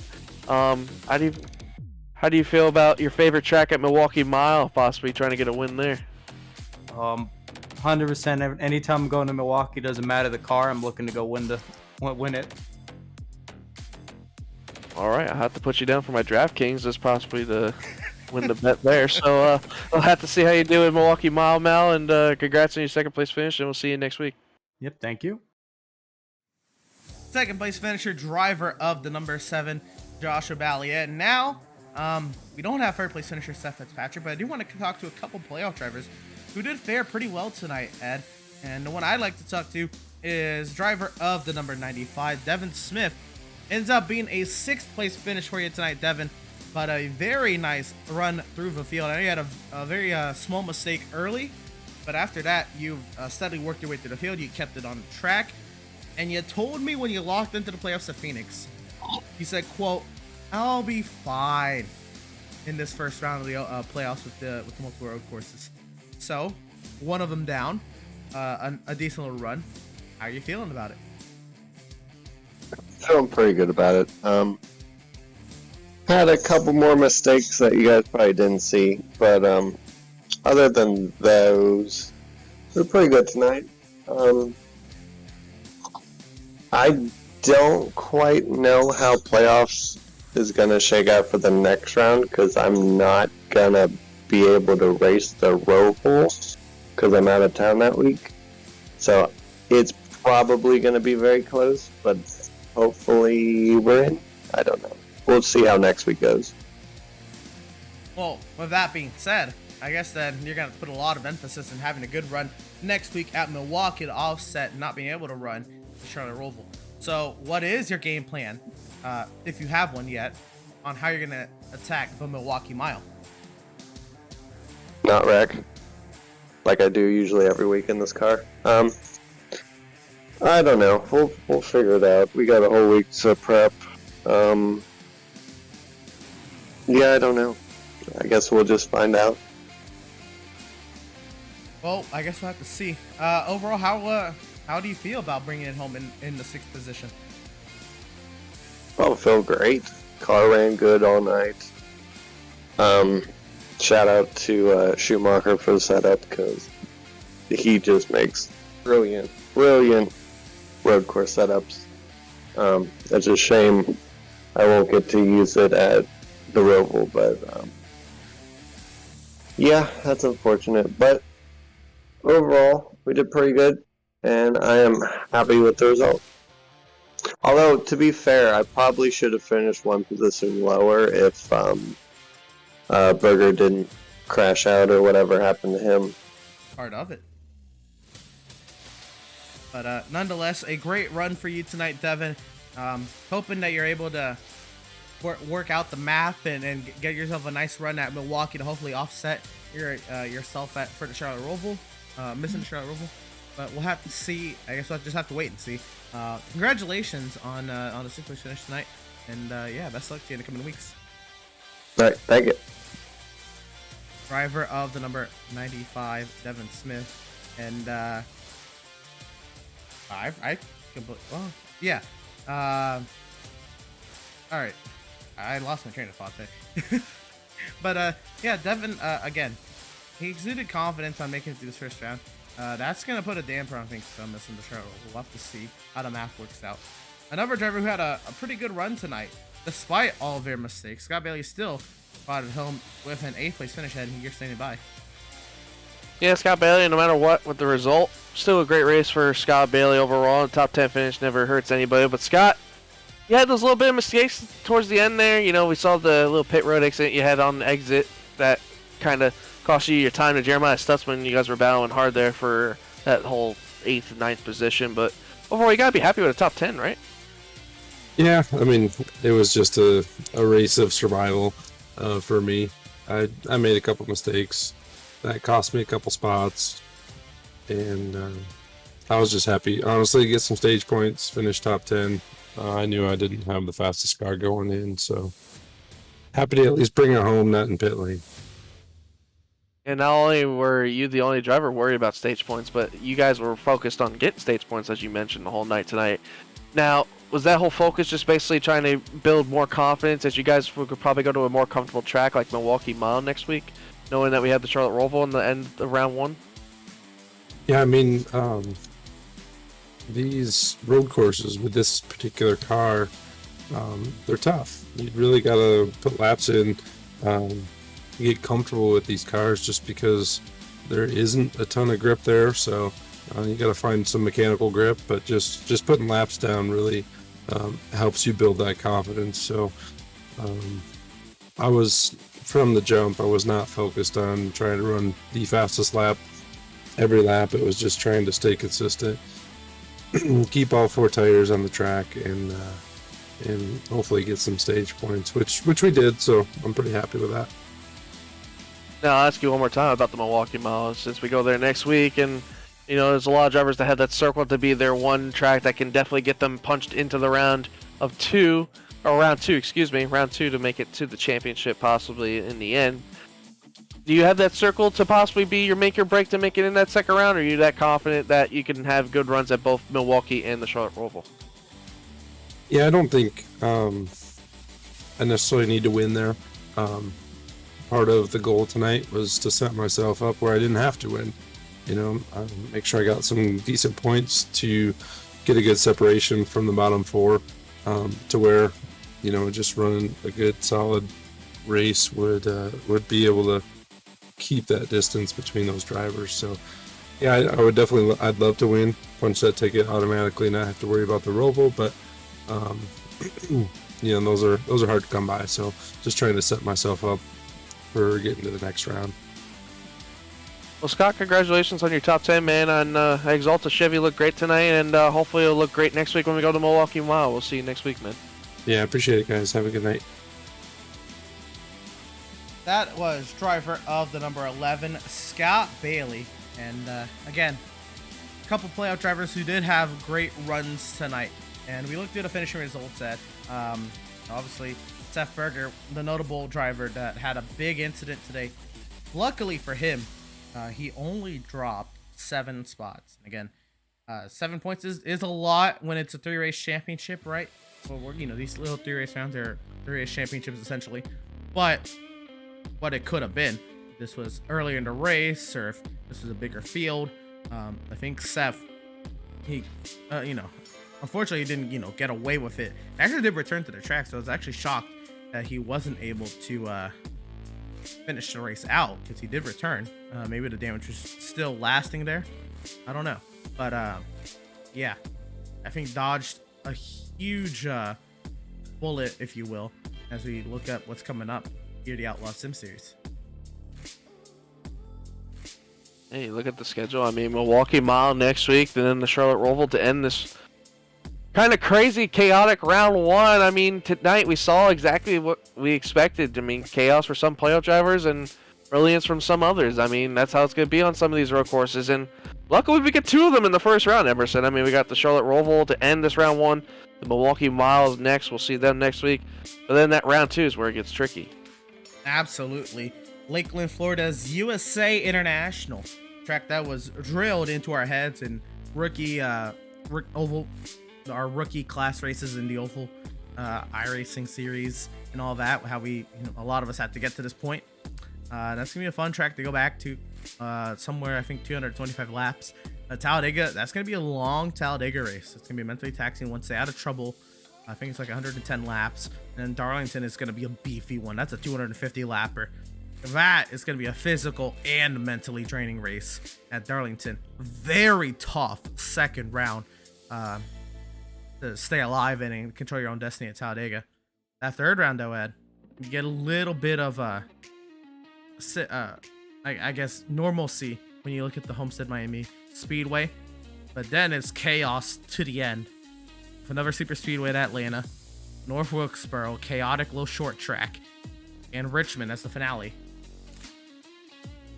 I mean, at North Wilkesboro into Richmond, I mean, I think we definitely have to look at possibly who might be our championship favorite after North Wilkesboro. I mean, North Wilkesboro kind of plays a little bit like Richmond. It's just North Wilkesboro with the older surface and how rough that track is on just how the tires and everything. It's just a nice little short track. Richmond, it's also tough on tires. You know, people will say it's a tough short track, not as tougher as Bristol, but Richmond with these next-gen cars, it's a whole different thing. These next-gen cars play tracks that you think would be so simple really much differently than what we're used to. Like, look at Homestead. You and me raced there recently, Emerson. Homestead was really a beater on the tires. It was tough to get around that track. It was a lot of bottom to middle groove feeding, and then plus you got to put into effect these open setups that we run in the Outlaw Sim Series. You can adjust it to whatever preference you want. So like Homestead, you can make the car adjust to the top, you can make it adjust to the bottom. Same thing with Richmond, you can make it adjust to the middle groove, you can make it adjust to the bottom. There's just a lot of tracks on this schedule that are going to put these drivers and people that make the setups for these drivers to the test. You're going to have to make your best stuff now to be able to make it for that championship finale in Richmond.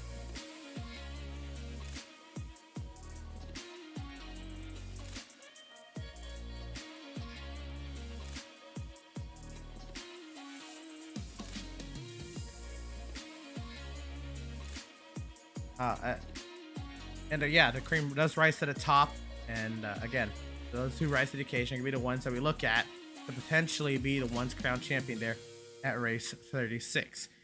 So that is what we have there for the Outlaw schedule coming up. What's coming up here on the channel, though, is something that we started this week on next Tuesday night, 8:30 p.m. Eastern.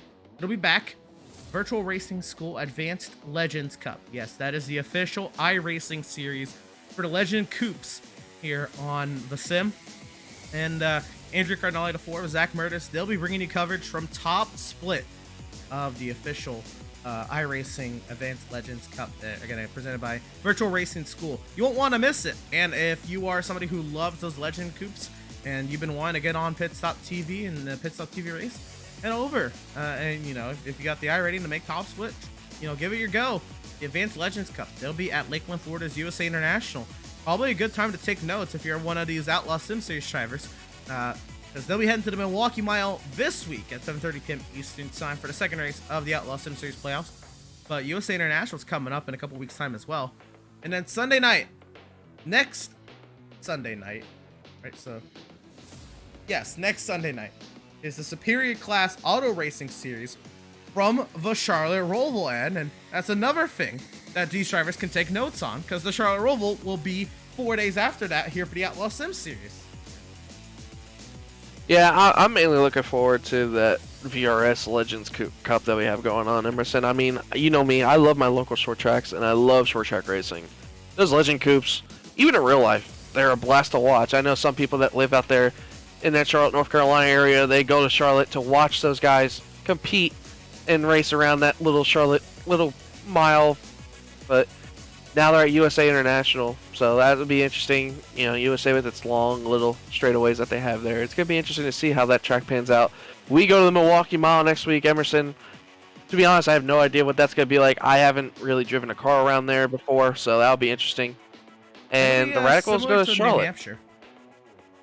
Oh, that'll be nice then. I like my New Hampshire Motor Speedway, so I'm looking forward. We really do have some great stuff going on at Pit Stop. You know, Andrew tries his best to get a lot of stuff going for us, and we can't thank Andrew enough for getting all of the stuff done. You know, all these graphics and all that he does for us to be able to put on these broadcasts, and all the hard work he does for us. And it really doesn't take into credit what he does to help Pit Stop TV do its best, and how we're able to do this for you guys and have a joy and time. But we really do appreciate all the support, no matter what we get from all the fans that watch us at Pit Stop TV, and we're really just trying to put on the best show for you guys, and hopefully you guys enjoy it. And Andrew's just done a great job, and I just feel like he doesn't get the credit that he should. And you know, I mean, you and me both know him, Emerson, well, and it's stressful for him, and especially with all the stuff going on, and it's really a big thing for Andrew, and we're just really appreciative of what he does for us.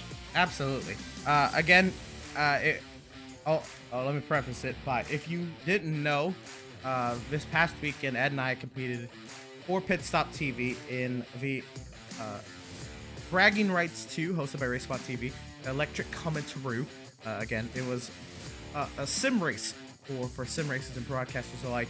While we didn't fare the best as a team, still I was able to be interviewed on behalf of Pit Stop, and I had to, reiterate, Pit Stop TV, this is Andrew's pride and joy. He's worked so hard over the course of, I want to say 4, 5, 6 years.